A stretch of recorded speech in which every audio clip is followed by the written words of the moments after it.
মহাপ্রভুর অপার অনন্ত করুণায় এই চৈতন্য চরিতামৃত কথা প্রসঙ্গে আজ আমরা সপ্তদিবসীয় যজ্ঞের প্রথম দিবসের অমৃত কথার মধ্যে প্রবেশ করব। ভগবান স্বয়ং ঈশ্বর তুল্য লাভ করে কলিযুগে স্বয়ং শ্রীকৃষ্ণ চৈতন্য মহাপ্রভু হয়ে তারই অমৃত কথাকে জগতে প্রকাশ করিয়েছেন। চৈতন্য লীলার এই উত্তম গ্রন্থ শ্রী শ্রী চৈতন্য চরিতামৃত। তো আজকে প্রথম দিবসের কথায়, প্রথম দিবসে গ্রন্থাকার এবং গ্রন্থের পরিচয় দেওয়া হয়। এখানে গ্রন্থাকার আমাদের কৃষ্ণদাস কবিরাজ গোস্বামী পান। তিনি চৈতন্যের চরিত্রকে মন্থন করে শাস্ত্রে বললেন, আর যত অবতার, আর যত লীলা ছিল প্রভুর, সবগুলোন কি প্রভু দধির নাই জমিয়েছে, দিয়ে সেই দধির মধ্যে কবিরাজ গোস্বামী পাদ সিদ্ধান্ত দণ্ডকে প্রবেশ করিয়েছেন। সিদ্ধান্ত দণ্ডকে প্রবেশ করিয়ে সেই দধিকে মন্থন করে তার মধ্যে থেকে বের করে এনেছেন এই নবনীত স্বরূপ চৈতন্য চরিতামৃত কথা। অর্থাৎ দধিকে মন্থন করলে যেমন তার মধ্যে থেকে মাখন বেরিয়ে আসে, আমাদের কবিরাজ গোস্বামী পাদ তেমন সমস্ত কথাকে, সমস্ত গ্রন্থ আদিকে, সেগুলোকে মন্থন করে মথিত করে প্রভু কৃপা করে চৈতন্য চরিত্ররূপী অমৃত ধারাকে বরিশন করেছে। এই চৈতন্য চরিতামৃত গ্রন্থটি মুখ্য দুইটি ভাবে বিভক্ত। প্রথম অংশ মহাপ্রভুর সন্ন্যাস জীবনের পূর্ববর্তী অংশ। কলিযুগ পাবন অবতার শ্রী চৈতন্য মহাপ্রভু এই ধরাভূমিতে এসে বেশি দিন তিনি লীলা বিস্তার করেননি। মাত্র 48 বছরের লীলার মধ্যে মহাপ্রভু এই ধরাভূমি পরিত্যাগ করেছিলেন। এইবার ধরাভূমি পরিত্যাগ পূর্বে তার 24 বৎসর সংসার এবং 24 বৎসর সন্ন্যাস। চৈতন্য চরিতামৃত গ্রন্থে এই সন্ন্যাস পূর্ববর্তী 24 বৎসর কে প্রথমার্ধ এবং সন্ন্যাস পরবর্তী 24 বৎসরটাকে দ্বিতীয়ার্ধ বলা হয়েছে।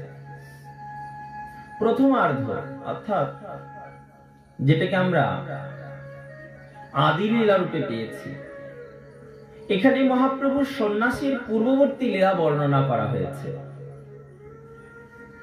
আর দ্বিতীয়াংশে সন্ন্যাস পরবর্তী লীলা, সেখানে দুইটি খণ্ড করেছেন। একটি হলো মধ্যলীলা আর একটি হলো অন্তলীলা। সন্ন্যাস নেওয়ার পরে প্রভুর যে 6 বৎসর গমনাগমন, কখনো গৌর, কখনো লীলাচল, কখনো দাক্ষিণ্য, বহু বৃন্দাবন, এই 6 বৎসর করেন প্রভু গমনাগমন। এই যে 6 বৎসরের গমনাগমন, কখনো মহাপ্রভু লীলাচলে ভক্তদেরকে কৃপা করেছেন, কখনো তিনি দক্ষিণ ভারতের ভক্তদেরকে উদ্ধার করেছেন, কখনো আবার তিনি দক্ষিণ ভারত লীলাচল আদিকে করে আমাদের এই বঙ্গভূমির গৌর দেশে আগমন ঘটিয়েছেন, আবার কখনো গৌর দেশ হইতে বৃন্দাবনেও কৃপা করেছেন। এই 6 বৎসরের গমনাগমন লীলাকে বলা হয়েছে মধ্যলীলা। আর শেষ 18 বছর যখন করুণার সাগর শ্রী চৈতন্য মহাপ্রভু তার জীবনের শেষটা 18 বৎসর লীলাচলে নিভৃতে ভক্তগণ সঙ্গে প্রথম 6 বৎসর জগন্নাথ দর্শন উৎসব উদযাপন, আর শেষ 12 বৎসর প্রভুর নিভৃতে অন্তরঙ্গ ভক্তদের সঙ্গে কৃষ্ণ প্রেমরস আস্বাদন। এই লীলাচলে স্থিত প্রভুর 18 বছর লীলাটাকে বলা হয়েছে অন্তলীলা। আর এটি সব থেকে করুণাপ্রবণ লীলা।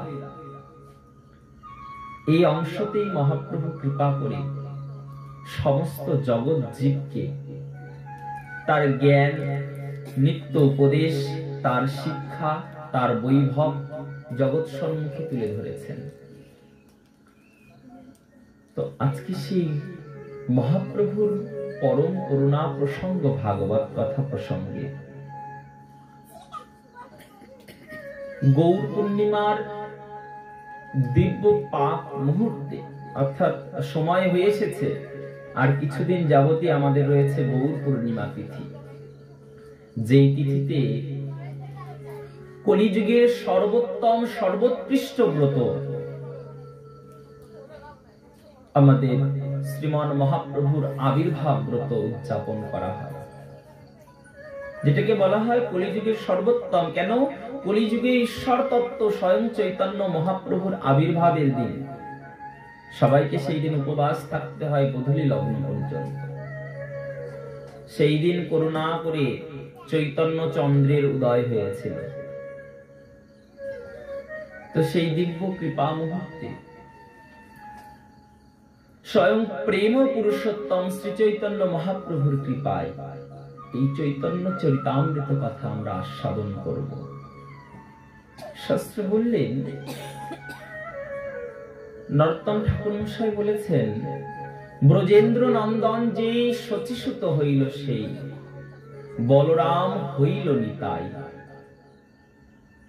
অর্থাৎ যিনি ব্রজেন্দ্র নন্দন কৃষ্ণ, তিনি কলিযুগে হয়ে এসেছেন শচীনন্দন শ্রী গৌর সুন্দর।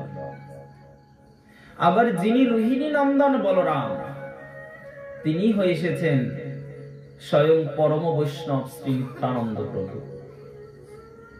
কেন এসেছেন তারা? বলেন জগতে হরিনাম প্রেমকে দান করার জন্য। শাস্ত্রে বললেন, ব্রজেন্দ্র নন্দন যে শচীসুত হইল সেই বলরাম হইল নিতাই। যিনি ব্রজেন্দ্র নন্দন তিনি শচীসুত গৌর হরি, আর বলরাম হইল নিতাই। কেন এলো? বলে দিনহীন যত ছিল হরিনামে উদ্ধারিল। এসেছেন কেন প্রভু? হরিনাম দিয়ে জীবকে উদ্ধার করার জন্য। তাই বললেন, দিনহীন যত ছিল হরিনামে উদ্ধারিল, তার সাক্ষী জগায়ার মাথায়। এর সর্বোত্তম সাক্ষী হলেন স্বয়ং জগায় মাথায়।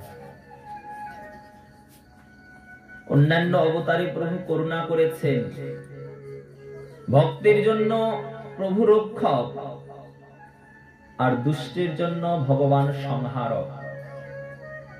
কিন্তু কলিযুগে শাস্ত্র বললেন আর কোনো বিচার করলেন না। কলিযুগের পরম ভক্তির পথ এই হরিনাম সংকীর্তন আশ্রয়কে সর্ব ঊর্ধ্বে রেখে মহাপ্রভু নিজে এলেন জগৎ সম্মুখে। এই যুগে আর অন্য অবতারের ন্যায় নয়। শাস্ত্রে বললেন, রাম আদি অবতারে ক্রোধে নানা অস্ত্র ধরি অসুরের করিলেন সংহার। রাম আদি যত অবতার, প্রত্যেক অবতারে মহাপ্রভু যখনই ক্রোধাবিষ্ট হয়েছে, প্রভু আমাদের জীবকে সংহার করেছেন সেই মহাপ্রভুই। কেননা মহাপ্রভু হলেন স্বয়ং ঈশ্বর তত্ত্ব। তিনি অন্যান্য যত অবতারে হয়ে এসেছেন, রাম অবতার দেখো, বরাহ অবতার দেখো, নৃসিংহ অবতার দেখো, রাম অবতার দেখো, কৃষ্ণ অবতার, বলরাম অবতার, যখনই প্রভু ক্রোধাবিষ্ট হয়েছেন, প্রভু অস্ত্র ধারণ করেছেন। কিন্তু শাস্ত্রে বললেন, রামাদি অবতারে ক্রোধে নানা অস্ত্র ধরে অসুরের করিলেন সংহার। কিন্তু এবে অস্ত্র না ধরিব, প্রাণে কারো না বধিব, চিত্ত শুদ্ধ করিব সবার। কিন্তু কলিযুগকে করুণা করে মহাপ্রভু বললেন যে এই যুগে আর কিন্তু জীবকে প্রাণে নাশ করবেন না, কি করবেন? সমস্ত জীবের চিত্ত শুদ্ধ করবেন প্রভু। হরিনাম দিয়ে, হরি প্রেম দিয়ে জীবের চিত্তকে মার্জন করে মহাপ্রভু জগৎ জীবের জন্য শিক্ষাই দিয়েছেন যে শোনো, জীব এই কলিযুগ খুব দুস্তর, এই কলিযুগে হিংসার পথ অবলম্বন করে জয়লাভ হবে না। তাই মহাপ্রভু করুণা করে প্রেম বিতরণ করতে এসেছেন। হরিনামের প্রেমের হাট বসিয়ে দিয়েছেন নগরে নগরে। ইচ্ছা ছিল মহাপ্রভু যে পৃথিবীতে যত আছে নগরাদি গ্রাম, সর্বত্র প্রচার হইবে মোর মধুর কৃষ্ণ নাম। এটা মহাপ্রভুর ইচ্ছা ছিল। আর সেই ইচ্ছাকে পূরণ করার জন্যই স্বয়ং প্রেম পুরুষোত্তম হয়ে প্রভু এসেছেন জগতে। তো চৈতন্য চৈতামৃত সেই প্রেম পুরুষোত্তমের লীলাকে সর্বোৎকৃষ্ট ভাবে বর্ণনা করেছেন। বৃন্দাবন দাস ঠাকুরের চৈতন্য ভাগবত উত্তম। কেন? ব্যাসাবতার বৃন্দাবন দাস ঠাকুর উত্তম চৈতন্য চরিত্রকে রচনা করেছেন, কিন্তু সন্ন্যাস পূর্ববর্তী মুহূর্তটাকে বেশি গুরুত্ব দিয়েছেন। তো শাস্ত্রে বললেন সন্ন্যাস পূর্ববর্তী মুহূর্তে প্রভু তো এই প্রেম পুরুষোত্তম হননি, তখন তো তিনি মনুষ্য লীলায় যাপন করছেন। তো সন্ন্যাস পরবর্তী জীবনে মহাপ্রভু যখন এলেন, স্বয়ং শ্রীকৃষ্ণ চৈতন্য হয়ে সন্ন্যাস মন্ত্রে ধন্য হয়ে তখন তিনি জগজ্জীবকে শিক্ষা দিলেন ভক্তির, মুক্তির, পথের, প্রেমের। তো সেই চৈতন্য চৈতামৃতের মধ্যে কবিরাজ গোস্বামীপাদ সন্ন্যাস পরবর্তী লীলাকে বেশি গুরুত্ব দিয়েছেন। চৈতন্য ভাগবত যদি উত্তম হয়, পদকর্তা বলেছেন চৈতন্য চরিতামৃত হলো শ্রেষ্ঠ। কেন? ইহা উত্তম বই অন্য কোন লীলাকে ব্যাখ্যা করেননি। মহাপ্রভুর করুণাকে তো কবিরাজ গোস্বামীপাদ খুব প্রেম দিয়ে, খুব ভক্তি দিয়ে এই চৈতন্য চরিতামৃতকে বর্ণনা করেছেন, কীর্তন করেছেন। তো আমরা চৈতন্য চরিতামৃতের মধ্যে কবিরাজ গোস্বামী পাদের চরণাশ্রয় করে স্বয়ং শ্রী চৈতন্য মহাপ্রভুর অপার অনুকম্পাতে চৈতন্য চরিতামৃতের প্রথম মঙ্গলাচরণের মধ্যে প্রবেশ করব। বন্দে নিশ গুরু নিশ ভক্ত নিশ নিশ নিশ বতারকম তৎপ্রকাশম তদ্ভক্তি কৃষ্ণং চৈতন্যং সঙ্গকম।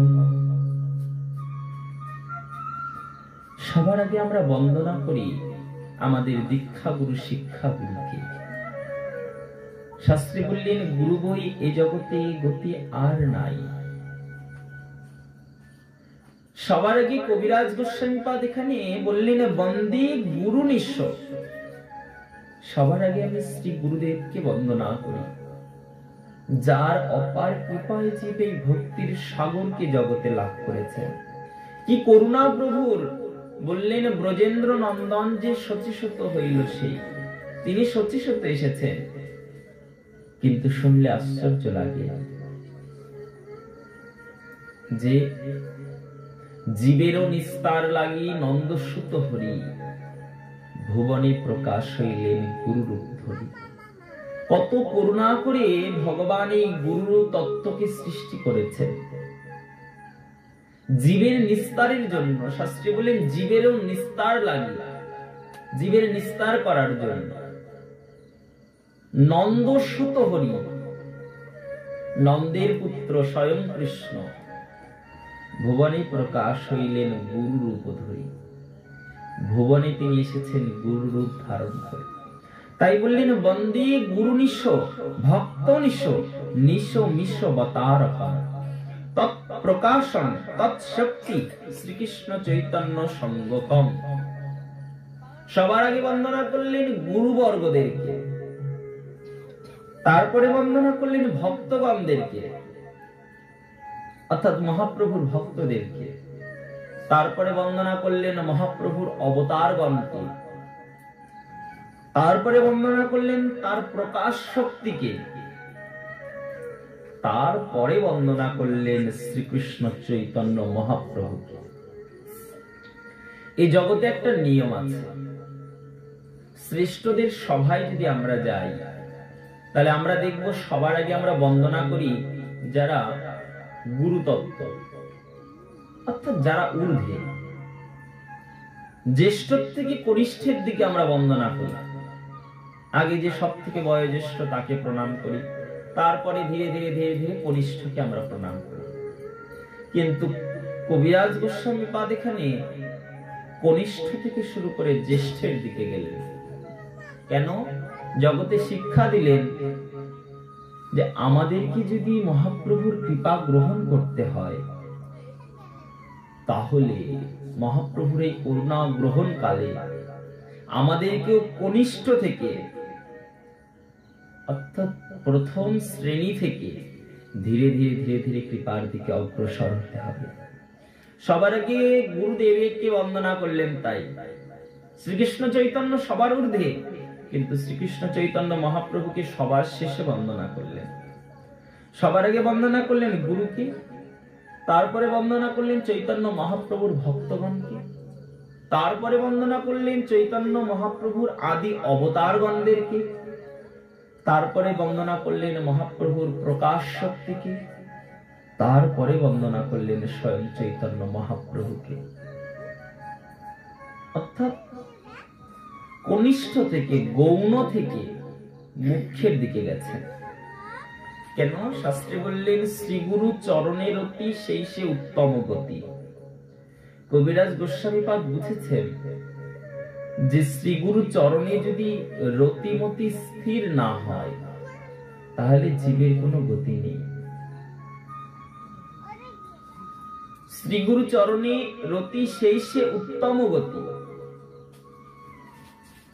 শ্রীগুরু চরণ পদ্ম হৃদয়তে করিয়া ঐক্য, আর না করিহ মনে আশ।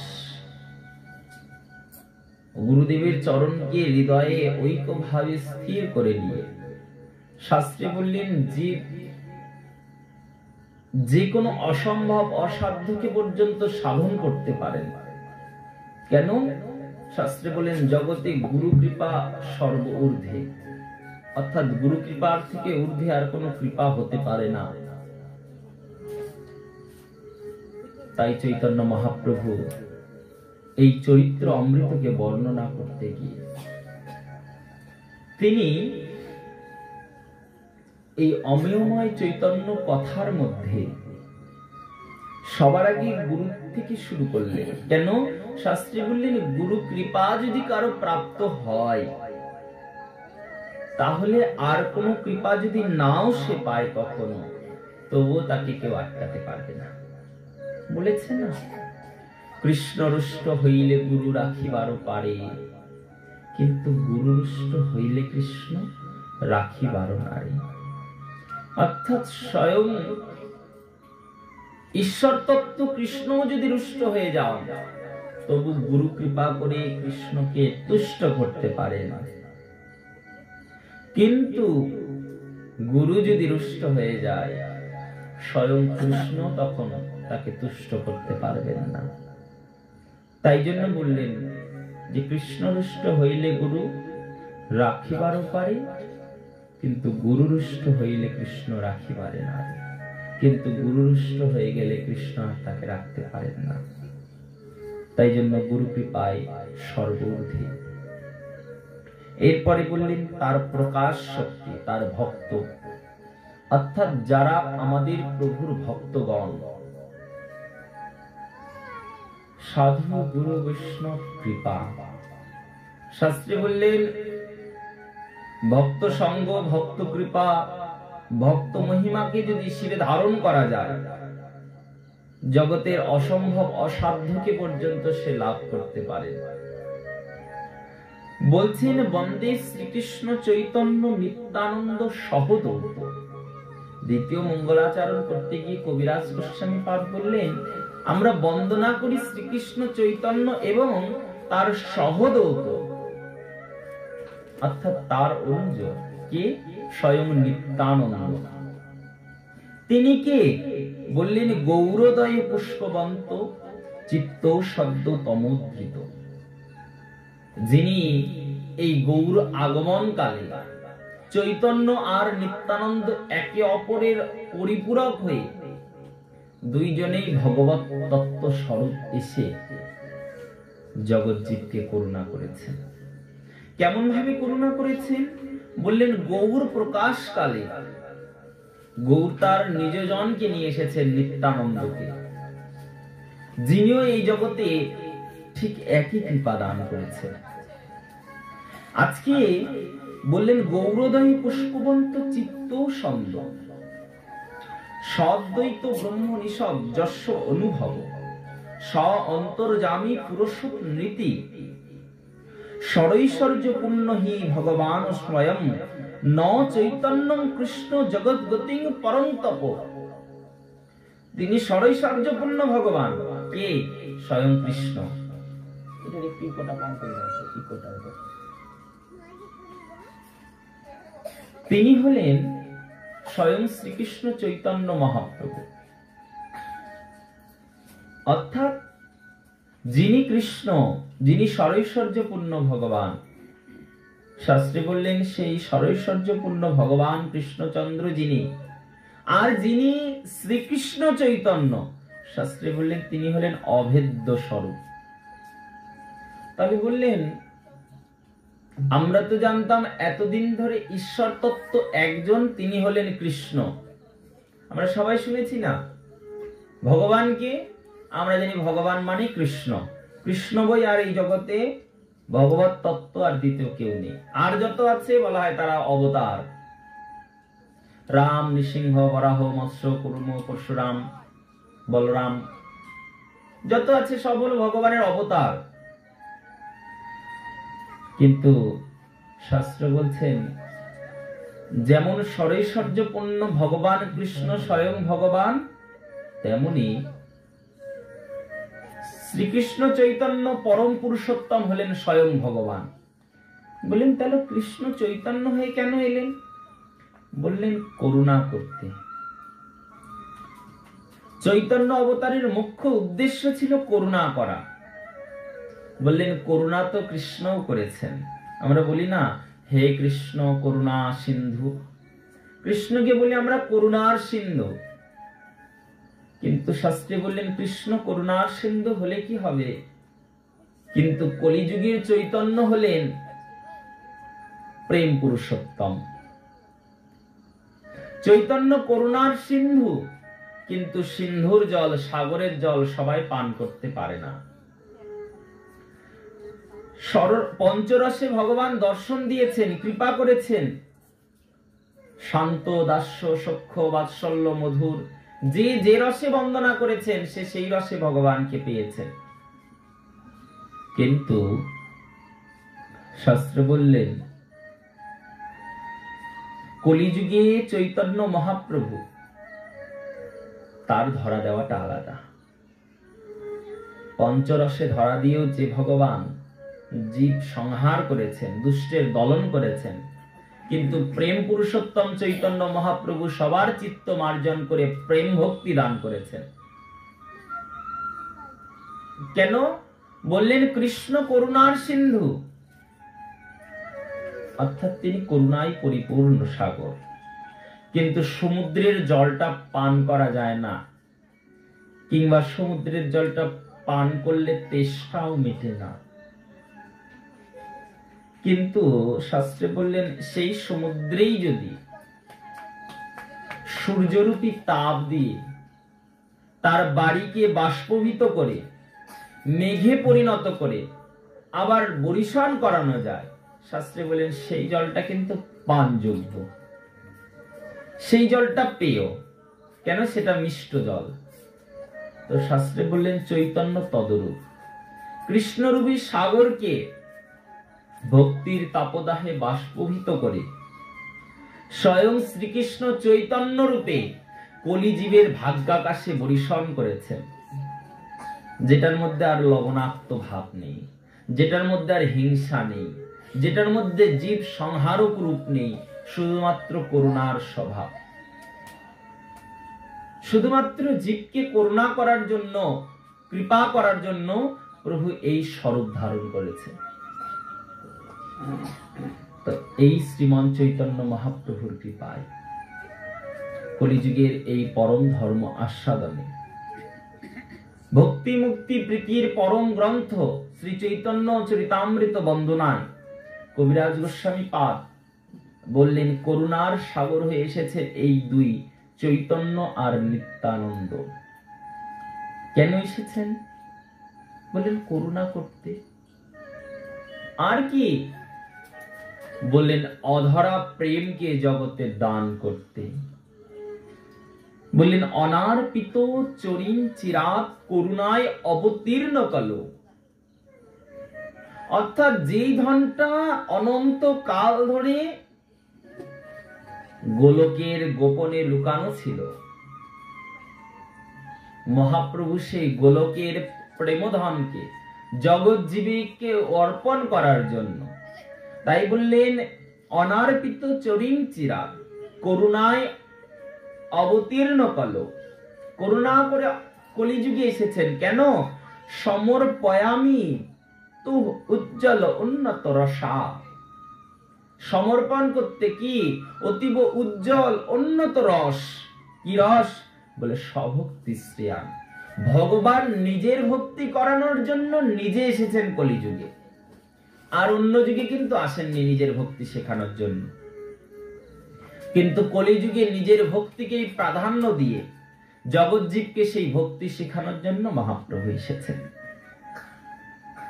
তাই বললেন যে সমর্পয়ামি তো উজ্জ্বল উন্নত রসা স্বভক্তি শ্রেয়া।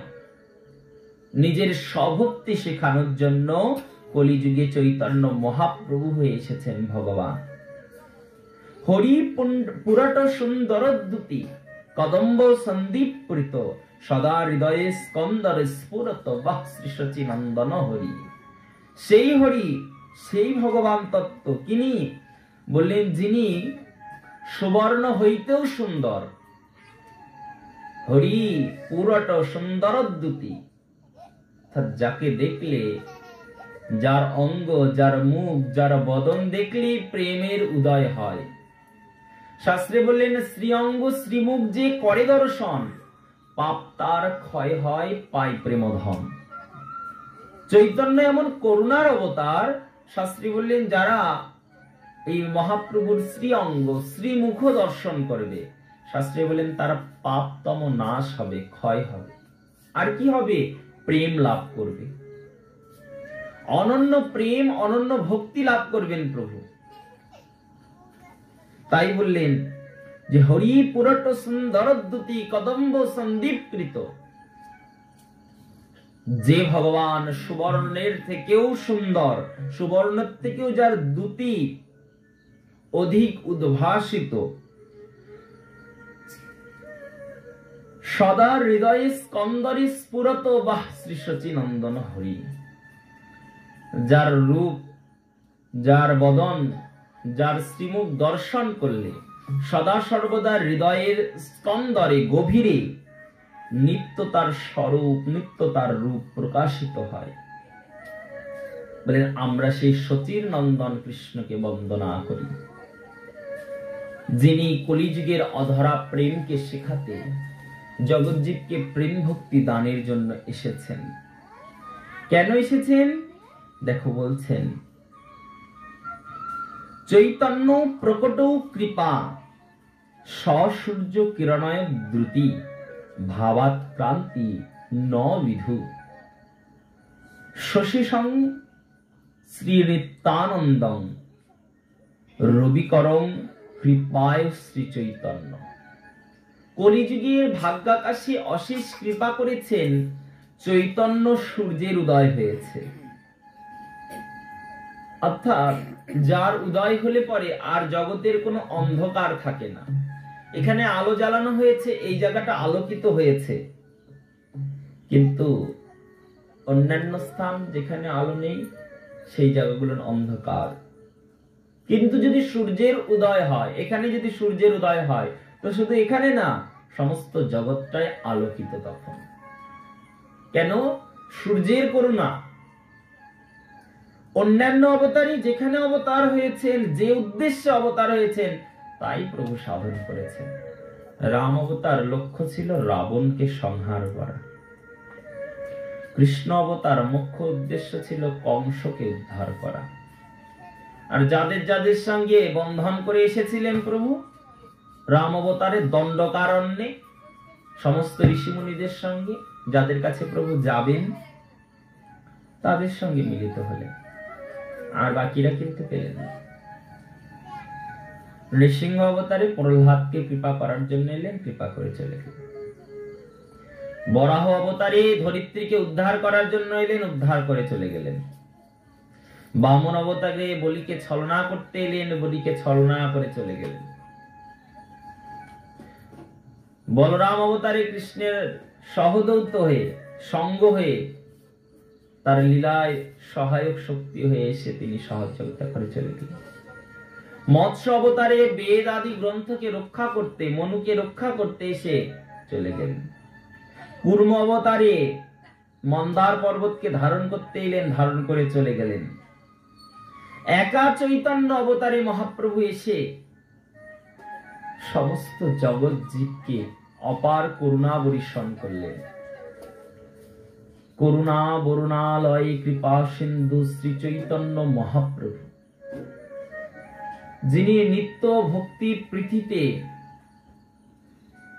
নিত্য প্রেমদানে ব্যস্ত, সেই চৈতন্য মহাপ্রভুর আমরা পাদ পদ্মকে বন্দনা করি। আচার্যগণ জিজ্ঞাসা করলেন, আচ্ছা কবিরাজ, তাহলে প্রভু এই জগতে এলেন কেন? বললেন, প্রভুর তিনটি ইচ্ছা অপরিপূর্ণ ছিল সেই পূর্বের লীলায়। তাকে আশ্রয় বা ছলনা করলেন, কিন্তু মুখ্য উদ্দেশ্য ছিল প্রেমদান।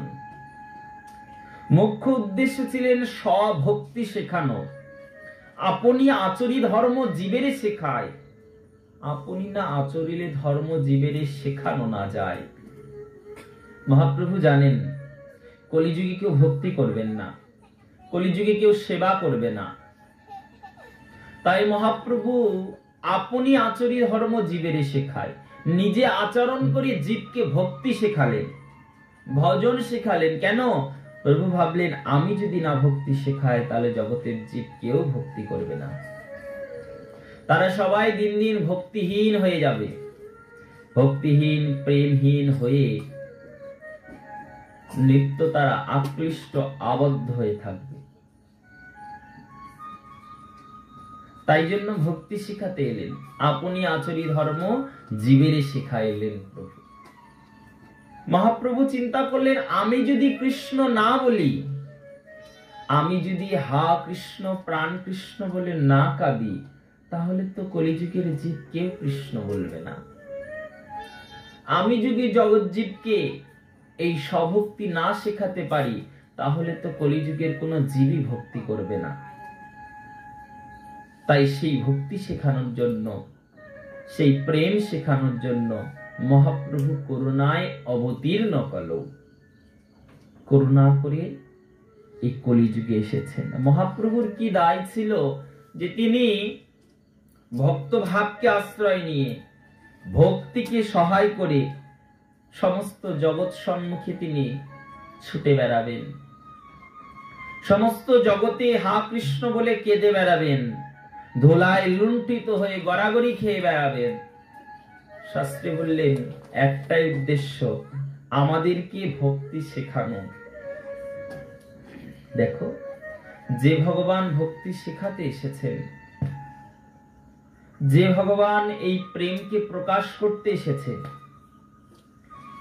যে ভগবান করুণা করে কলিযুগের পরম ধর্ম ভাগবতকে, পরম ধর্ম হরিনাম সংকীর্তনকে জগৎকে জানাতে এসেছেন, তিনি আমাদের জন্য কাঙাল হয়ে ঘুরেছেন, কিন্তু আমাদের তার প্রতি রুচি নেই, আমাদের তার প্রতি ভক্তি নেই, নিষ্ঠা নেই। তো শাস্ত্রী বলেন তাহলে এই ভক্তি নিষ্ঠা প্রীতিটা আসবে কি করে? বলে আসবে এই নিত্যানন্দ চৈতন্য কৃপা যাবে বরিশন হবে। কবিরাজ গোস্বামী পাদ বললেন প্রভুর আসার উদ্দেশ্য ভক্ত দেহ আশ্রয় করে। তো শাস্ত্র বললেন কলিযুগের ভগবান হলেন পূর্বের রাধা কৃষ্ণের মিলিত তনু, অর্থাৎ স্বয়ং রাধা কৃষ্ণের মিলিত তনু শ্রীকৃষ্ণ চৈতন্য মহাপ্রভু। তিনি অন্তরঙ্গে কৃষ্ণ, আবার তিনি বহিরঙ্গে রাধা। অন্তরঙ্গে তিনি ভগবান, আবার বহিরঙ্গে তিনি ভক্ত। তো এই ভাবকে নিয়ে প্রভু এই জগতে ভজন শেখাচ্ছেন। কেন এসেছেন? বলেন শ্রী রাধায় প্রণম মহিমা কীদৃশ্য বানইবা সাধ্য যেন অদ্ভুত মধুরিমা। মহাপ্রভুর অন্তরে বাসনা ছিল পূর্ব লীলাকালে, যখন তিনি ছিলেন রাধা কৃষ্ণ স্বরূপে। কৃষ্ণের প্রেমে যখন রাধিকা ছুটতেন, দিন রাত কিছু জ্ঞান নেই। কৃষ্ণ রাধার কাছে জিজ্ঞাসা করলো, রাধা তুমি এমন এই কৃষ্ণ বলে কেঁদে, কৃষ্ণ নাম বলে ছুটে কি সুখ পাও? এতে কি সুখ হয় তোমার? রাধা বললেন কি সুখ হয় জানো? এখানে তো কোনো অন্য সম্বন্ধ নেই, এখানে পরম সম্বন্ধ হলো ভগবানের জন্য ভক্তের আকুলতা, ভক্তের ভগবানের প্রতি যে ভক্তি, নিষ্ঠা, প্রীতি, এটা এখানে মুখ্য রস, মুখ্য আস্বাদনীয় বিষয়। ভগবানেরও মনের আশা হলো যে আমিও এই ভাবকে আশ্রয় নিয়ে দেখব যে কেমন স্বাদ রয়েছে। রাধারানী বললেন, প্রভু যদি এই স্বাদকে আস্বাদন করতে হয় তাহলে তোমাকে ভক্ত হতে হবে। ভক্ত বই এই স্বাদকে তো অন্য কেউ আস্বাদন করতে পারবে না, তোমাকে ভক্ত হতে হবে, ভক্ত দেহ ধারণ করতে হবে। আর শোনো না প্রভু, তোমাকেও যে হা কৃষ্ণ বলে কাঁদতে হবে, তবে জানবে কৃষ্ণ বলে কেমন আনন্দ, কৃষ্ণ বললে আমাদের কি সুখ হয়। এত লাঞ্ছনা, এত দুঃখ, এত কিছু সব ভুলে যায়। কেন? একটাই, শুধুমাত্র এই কৃষ্ণ নাম, কৃষ্ণের মধুর মুরলীর ধ্বনি, কৃষ্ণের দিব্য দর্শন, এইটুকু লাভ করলেই তিনি সব ভুলে যান। এত বড় ক্ষমতা এই নামের মধ্যে, প্রেমের মধ্যে দিয়ে রেখেছেন প্রভু। তাই বলে শুধুমাত্র শ্রবণে, শুধুমাত্র জপের দ্বারায় সেই প্রেম। কৃষ্ণ বললেন অসুবিধা নেই, আগামী জন্মে ভক্ত দেহকে আশ্রয় করে নিয়েই যাব। ভাগবত যে অবতারকে প্রকাশ করতে অসমর্থ হলেন, ভাগবত সবাইকে প্রকাশ করেছেন, কিন্তু প্রেম পুরুষোত্তম চৈতন্যকে প্রকাশ করতে পারেননি। কেন? মহাপ্রভু এই যুগে করুণা করে এসেছেন কোনো চুক্তি ছাড়াই, অর্থাৎ আসবার কোনো কথা ছিল না, কিন্তু করুণা করে তিনি অতি দ্রুত চলে এসেছেন। তাই বললেন শ্রী রাধার প্রণয় মহিমা কীদৃশ্য বানইবা। রাধার যে প্রেমের মহিমা, রাধার যে ভালোবাসা, ভক্তি, এর সীমাটা কেমন? যেন সাধ্য যেন অদ্ভুত মাধুরিমা কীদৃশ্য বা মুদীয় সখ্য সাংখ্যা মদোদ্ভব কীদৃশ্য বৃতি লভ্যা তদ্বাজ্যং সমজনী শচীগর্ভ সিন্ধু হরি ইন্দু। এইটাই ইচ্ছা ছিল, রাধার প্রেমটা কেমন, কেমন রাধা ভালোবাসে, রাধা কৃষ্ণ বললে কি সুখ পায়। রাধা যে কৃষ্ণ কৃষ্ণ বলে জগতে কেঁদে বেড়ায়, শাস্ত্রে বলেন রাধা কৃষ্ণ বলে কি সুখ পায়। বলেন রাধিকার প্রেমের মাহাত্ম্য কিরূপ, সেই মত সম্বন্ধী প্রণয় দ্বারা শ্রী রাধিকা যে অদ্ভুত মাধুরিমাকে আস্বাদন করেন, সেই মাধুরিমায় কিরূপ। অর্থাৎ যখন কৃষ্ণ বলেন তখন তার কেমন ভাব, কেমন ভক্তি উদয় হয়। যখন তিনি কৃষ্ণ বলে কাঁদেন, তার সেই প্রেমের কিরূপ মহিমা, তার প্রেমের মাধুর্য মহিমাকে আস্বাদন করার জন্য প্রভু এই ধরাভূমিতে এলেন। তাই বললেন যে তদ্বাজ্যং সমজনী শচীগর্ভ সিন্ধু হরিন্দু। এইটা জানার জন্যই শচীগর্ভ সিন্ধু আছে স্বয়ং শ্রীহরি, স্বয়ং ভগবান শ্রীকৃষ্ণ চৈতন্য রূপে এই কলিযুগে এসেছেন। সংকর্ষণ কারণস্বায়ী গর্ভদোক সাইচ প্রয়োগ সিন্ধু শেষস্র স্বনিত্যানন্দ শাখা রাম শরণং মামশ্রৈব।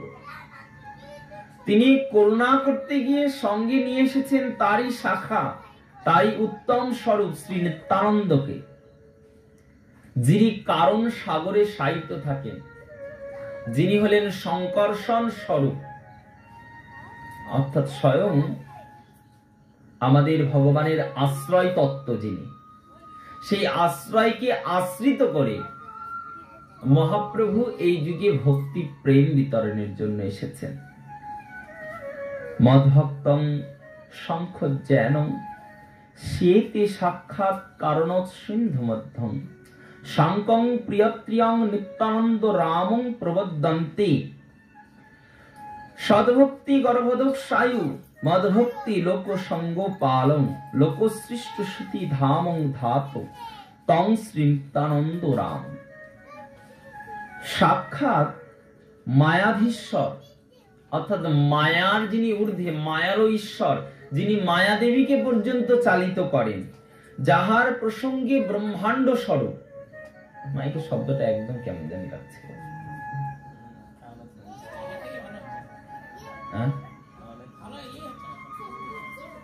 কেমন জানি লাগছে।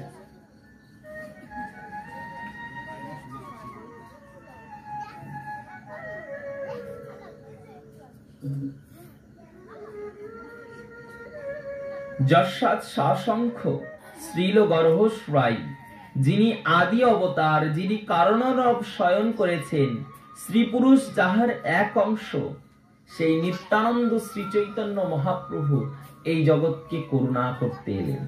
অর্থাৎ এই জগৎকে করুণা করে ভক্তি প্রেম দান করে বললেন, যেই ভক্তগণ দ্বিবিধ প্রকার, পারিষদগণ আর সাধনগণ, তার কলিযুগে মহাপ্রভু দুই ধরনের ভক্তি, দুই ধরনের ভক্ত নিয়ে এলেন। এক নিত্যানন্দ অদ্বৈত আদি তার পারিষদ বর্গ, আর দ্বিতীয় হইল তার বিবিধ সাধক বর্গ, যারা চৈতন্যের সাধনা করেছেন। এই ভক্তদেরকে নিয়ে মহাপ্রভু এসেছেন। কেন বললেন? অংশ অবতার, গুণাবতার, আর কি বলেন? ঈশ্বর অবতার। এই যে তিন স্বরূপে প্রভু জগতে প্রকাশিত হয়েছে। শাস্ত্র বলেন বারংবার, ভক্তপদ ধূলি, ভক্তপদ জল, ভক্তভুক্ত অবশেষ, তিনের মহাবল। এই তিন হইতে হয় অভীষ্ট পূরণ। মহাপ্রভু জানেন ভক্তের মহিমা কতটা ঊর্ধ্বে, তাই যত ভক্ত সঙ্গ, ভক্ত করুণা জগতে দান করতে পারবেন, ভক্তের সঙ্গে, ভক্তের করুণায় সমস্ত জগৎ ধন্যাতি ধন্য হবে। অর্থাৎ জগৎ সেই ভক্তির মহিমা, প্রেমের মহিমাকে এই জগতে শিরোধার্য করে সমস্ত জীব সম্মুখে এই কলিযুগের পরম ধর্ম প্রকাশ করাবে। ব্রহ্মা বিষ্ণু শিব তিন গুণের গণী, সাক্ষ্যবাসে সনকাদি পৃথুবে সুমনি। ব্রহ্মা আদি অবতার ভগবানের গুণাবতার, রাম আদি অবতার ভগবানের যুগাবতার, নৃসিংহ, পরশুরাম আদি রয়েছেন যত অবতার, এগুলো ভগবানের অংশ অবতার। আর চৈতন্য মহাপ্রভু, তিনি হলেন স্বয়ং ভগবান। অর্থাৎ তিনি কোনো অবতার নয়, তিনি সাক্ষাৎ ভগবৎ স্বরূপ জগতে এসে ভগবৎ ভক্তিকে প্রকাশ করিয়েছেন। এমন ভক্তি জগৎকে দান করেছেন যে ভক্তির দ্বারা জীব নিজের বাহ্য স্বরূপকে পর্যন্ত অবলোকন করেছেন। কেন? এখানে বললেন একই বিগ্রহ যদি হয় বহুরূপ, আকারে তো ভেদ নেই একই স্বরূপ। মহিষী বিবাহে জয়িছে জয়িছে কইল রাস, ইহাতে করিয়ে কৃষ্ণের মুখ্য প্রকাশ। কৃষ্ণ অবতারে মুখ্য প্রকাশ করেছেন অনন্ত মহিষীগণদেরকে, তাদের সঙ্গে বিবাহ সম্বন্ধে বদ্ধ হয়েছেন ভগবান। অনন্ত গোপিনীদের সঙ্গে তিনি নিত্য রাস বিহার করেছেন। এই রূপ তো প্রভুর অবতার প্রকাশ হয়েছে, কিন্তু কলিযুগে মহাপ্রভুর অবতারটা অন্যরূপ। কলিযুগে মহাপ্রভুর মুখ্য উদ্দেশ্য হলো করুণা করা, দীনহীনদেরকে কৃপা করে ভক্তি প্রেম দান করা। তাই বলেন একই বিগ্রহ কিন্তু আকারে হয় আন, অনেক প্রকাশ হয় বিলাস তার নাম। জয়ছে বলদেব পরম ব্রহ্ম নারায়ণ, তৈছে বাসুদেব প্রদ্যুম্ন আদি শঙ্কর্ষণ। যেমন দাপর লীলাতেও দেখা যাচ্ছে কৃষ্ণের 4 রূপে প্রকাশ, কৃষ্ণ, বলরাম, প্রদ্যুম্ন, আবার অনিরুদ্ধ। এই 3টি কৃষ্ণের প্রকাশ হয়েছেন, ঈশ্বর তত্ত্বের প্রকাশ করিয়েছেন 4 রূপে, কিন্তু মূল তত্ত্ব এক, অর্থাৎ মূল স্বরূপটা, মূল আশ্রয় তত্ত্বটা একই। একই দুগ্ধ থেকে দই হচ্ছে, ছানা হচ্ছে, ক্ষীর হচ্ছে, মাখন হচ্ছে, ঘি হচ্ছে, কিন্তু মূল তত্ত্ব এই দুগ্ধটা প্রয়োজন। এবার প্রক্রিয়া যে যেমন করে করবে তেমন করে আমাদেরকে কিন্তু ফল দান করবে। দই প্রক্রিয়াকরণ করে যদি বেশি খাও তাহলে গলায় মজা দেখিয়ে দেবে, কাশি হয়ে যাবে। আবার সেটাকে প্রক্রিয়াকরণ করে যদি আবার ঘৃতে পরিণত করতে পাও, সেটা আবার আয়ু বলকে বৃদ্ধি করবে। তো জীবের এখানে ভেদজ্ঞান প্রকাশ, যে যাতে জীব যেই রসকে আস্বাদন করে, যেই রূপে আশ্রিত হয়ে জীব করুণা করতে পারেন। তাই বললেন একই ঈশ্বর ব্রজেন্দ্র নন্দন যাতে স্বয়ং ভগবান, ব্রজগোপী আর সবাতে প্রধান। স্বয়ংরূপ কৃষ্ণের কায়গুজ্জ সম, ভক্ত সহিতে তাহার অবতান গণ। ভক্ত আদি ক্রমে কইল সবার বন্দন, এ সবার বন্দন সর্বশুভের গমন। সমস্ত ভক্ত আদি গণদেরকে প্রভু বন্দনা করলেন। ভাগবত, ভারত শাস্ত্র, আগম পুরাণ, চৈতন্য কৃষ্ণ অবতার প্রকট প্রমাণ।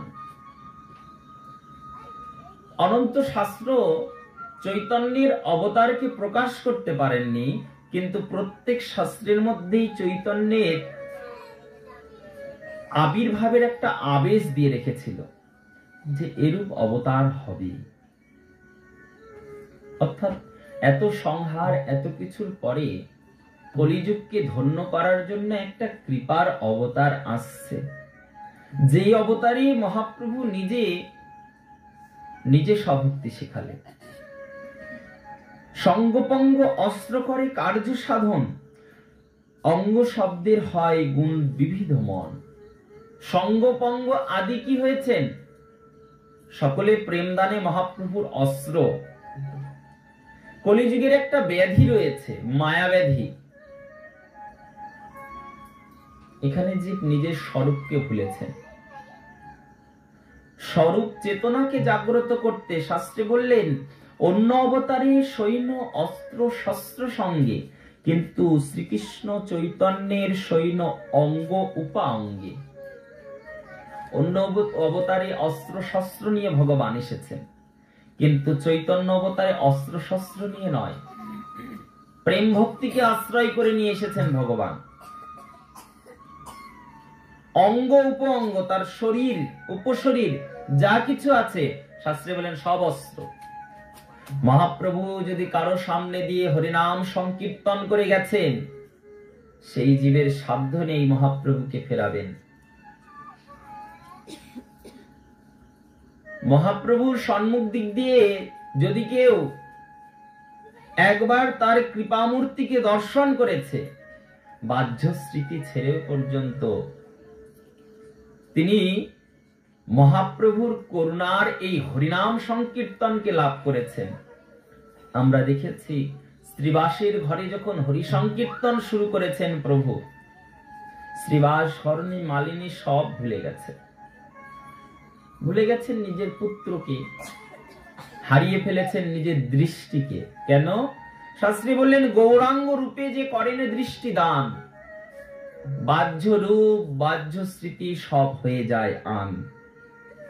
আর এগুলো কি মনে হবে? সব আন কথা, আন দর্শন। কেন?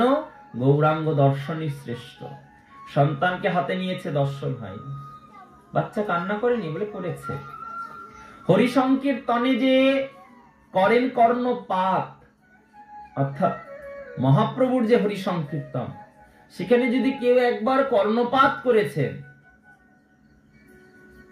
তবু যদি বাহ্য স্মৃতি হইবে বজ্রপাত, তবু কোনো বাহ্য স্মৃতি নেই, আকাশে যদি বজ্রপাত হয়ে যায় তবু তার কান অন্যদিকে যাবে না। বাচ্চা কান্না করেছে কিন্তু কানে প্রবেশ করেনি। কেন? ওই হরিনামে কর্ণ দিয়েছেন তো, অন্য কিছু শোনাতে আর তার মন নেই, অন্য কিছু শ্রবণে তার আর চেতনা নেই। তার মন প্রাণ চেতনা শুধুমাত্র কৃষ্ণ নামে, কৃষ্ণ প্রীতিতে। নিজের ছেলেকে নিয়ে পর্যন্ত টুকরো টুকরো করে কেটে দিয়েছে। শ্রীবাস জানতে পেরে ছুটে এসে বললেন, মালিনী তুমি পারলে তোমার ওই দুধের ছোট্ট সন্তানটাকে এইভাবে কাটতে? মালিনী দেবী বলছেন, বিশ্বাস করুন প্রভু, আমি বুঝতে পারিনি। বললেন বাচ্চাটাকে দর্শন করনি? বললেন না, ওই যে প্রভাতে গৌর সুন্দর হরিনাম গাইতে গাইতে এসেছেন, প্রভুর সেই অপরূপ ভুবন মোহন রূপ, দুবাহু উত্তোলন করে মহাপ্রভুর আগমন, আমার শুধু সেই রূপটাই স্মৃতি জাগরিত হচ্ছে। বাচ্চা কন্দন করেছে শোনি? বললেন না প্রভু, যে জগৎ পাবন ভুবন মঙ্গল হরিনাম সংকীর্তন মহাপ্রভু শুরু করেছেন, সেই ভুবন মঙ্গল হরি সংকীর্তন শুনে এই কর্ণ আর কোন শব্দ শুনছে না। প্রভু আমার কি মনে হয় জানো, তোমার চৈতন্য যে প্রেম এনেছে, যে নাম এনেছে, আমার মনে হয় যে অপরূপ গৌরবদন দর্শন করেছি, এই দর্শনের পরে অন্য দর্শনের আর জীবের বাসনা হতে পারে না। তাই যদি আমার দৃষ্টিটা এখন অন্ধ হয়ে যায়, তবু আমি অন্তরে গৌর দর্শন করব। যে গৌর করুণা করে এই হরিনাম সংকীর্তনকে ভুবন মঙ্গলে দান করেছেন, বললেন এই হরিনাম শুনে আর কি অন্য কথা শুনতে ইচ্ছে করে? অন্তর যেন বলে বারংবার এই হরি কীর্তনকেই যাজন করো। এরপরে যদি আমার কানটা কালা হয়ে যেত, আর যদি কিছু নাও শুনতে পারতাম, তবু আমার জন্ম সার্থক। বিবিধ আচার্যগণ গোস্বামীগণ প্রার্থনা করেছেন যে যে অবতারে যে রূপে প্রভু করুণা করতে এ জগতে প্রকাশিত হয়েছে, প্রভুর সেই অনন্য করুণায় অনন্য কৃপায় ভাগবত ভক্তি দানে যারা একবার দৃষ্টিপাত করেছে, অন্তর মনকে নিবেশ করেছে, তারা বললেন এই ভক্তির পরে যদি প্রাণটাও চলে যায় তবু জীবন সার্থক। বৃন্দাবনে ভক্ত ছিলেন স্বামী হরিদাস, হরিদাস স্বামী। অন্ধ ভক্ত, চোখে দেখেন না, কিন্তু নিত্য নিত্য ভজন গান প্রভুর, নিত্য ভজন গেয়ে ঘুরে বেড়ান। প্রভু রোজ কি শৃঙ্গার করেছে, কি করেছে, সবকিছু তিনি অন্তর্মনে দর্শন করতে পারেন। ভক্তবৃন্দ বলছেন ভগবত দর্শন বৃন্দাবনে বাকে বিহারী মন্দিরে প্রাণ তিনি হরিদাস স্বামী, তারই আরাধ্য বাকে বিহারী। চোখে দেখেন না, কিন্তু কি হয়েছে জানো, রোজ তিনি দর্শন করতে যান। কেন? ভগবত করুণা যে সর্বোৎকৃষ্ট। এই যে চৈতন্য করুণা যদি কারো উপরে বরিশান হচ্ছে, কেউ যদি চৈতন্যের দৃষ্টিতে পড়ে যায়, শাস্ত্রে বললেন তুমি অন্তর্মনে ভজনটা কেমন? বলে অন্তর্মনে তুমি কৃষ্ণ ভজন করবে, অন্তর হৃদয় দিয়ে তুমি গুরুদেবের ভজন করবে, ভক্তি করবে। কিন্তু শাস্ত্রে বললেন গুরুদেবের ভজনে, গুরুদেবের ভক্তিতে যদি তুমি চলে আসো, তাহলে ওই ভক্তের আর ভজন লাগে না। শিষ্য ধ্যানে বসে গুরুকে স্মরণ করবে, মনে মনে গুরুকে চিন্তন করবে, কিন্তু গুরু যদি ধ্যানে বসে শিষ্যকে চিন্তন করে ফেলে, সেই শিষ্যের কথা যদি অন্তরে আসে, বললেন ওই শিষ্যের আর ভজন লাগে না। কেন? ওই পেয়ে গেছে অধরা ধন শ্রী গুরুর কৃপা। গোবিন্দের ভজন তো করবে, কিন্তু ভজনটা কেমন করবে? বলে ভজন এমন করো, তুমি তো নিত্য গোবিন্দকে ভজন করো, গোবিন্দকে স্মরণ করো, এমন নিষ্কাম ভক্তি করো, তুমি যেমন গোবিন্দকে নিত্য স্মরণ করো, গোবিন্দ স্মরণ করবে আমার এক ভক্ত। কেন? তার দৃষ্টিতে, তার প্রীতিতে কেউ যদি পৌঁছাতে পারে, শাস্ত্রে বললেন তাহলে আর কিছু লাগে না। হরিদাস স্বামী প্রত্যেক দিন ভিড় ঠেলে ঠেলে ঢোকে, বাবারে ভিড়, ওখানে এত কষ্ট। যারা ওখানকার স্বেচ্ছাসেবকরা থাকেন তারা ভিড় নিয়ন্ত্রণ করে, ওই ভিড়ের মধ্যেই ঠেলতে ঠেলতে ঢুকে যায়। স্বেচ্ছাসেবক বলেন হরিদাস স্বামীকে ধরে বলছেন, আচ্ছা আর লোকেরা না হয় প্রত্যেকদিন ভিড় ঠেলে আসে, বুঝলাম তারা প্রভুকে দর্শন করতে আসেন, তাদের আসার কারণ আছে, কিন্তু আপনি তো চোখে দেখেন না, আপনার ভিড় ঠেলে প্রত্যেকদিন ঢোকার কি আছে? হরিদাস স্বামী বললেন, আমি কেন ঢুকি জানো? আরে আমি তো অন্ধ, আমি তো বাকি বিহারীকে দেখতে পাবো না, কিন্তু আমি দর্শন করে কি হবে যদি আমার দিকে বাকি বিহারীর করুণা দৃষ্টি না থাকে? আমরা তো ভগবানের কাছে সবাই বসি, কিন্তু ভগবানের করুণা দৃষ্টিতে কয়জন পৌঁছাতে পারি? তাই জন্য বললেন আমি পৌঁছে কি করব যদি প্রভুর করুণা না হয়? আরে আমি তো অন্ধ, আমার প্রভু তো অন্ধ না। রোজ এই ভিড় ঠেলে ঢুকি এই জন্যই, যদি কোনোদিন করুণা করে ওই প্রভুর দৃষ্টিতে আমি চলে আসি, তাহলে এই ভিড় ঠেলে ঢোকা, রোজ রোজ ঢোকা, এটা আমার সার্থক হয়ে যাবে। কোনদিন হরি কথা শুনতে শুনতে, হরিনাম গাইতে গাইতে যদি সেই প্রভুর করুণা হয়, যদি আমরা সেই প্রভুর করুণা দৃষ্টিতে এসে পৌঁছাই, শাস্ত্রে বললেন তাহলে জীবের আর উদ্ধার হইতে, ভক্তি লাভ হইতে কেউ আটকাতে পারবে না। তাই নিত্য ভক্ত গিয়ে ভগবত সঙ্গে হরি সংকীর্তনে সম্মিলিত হয়।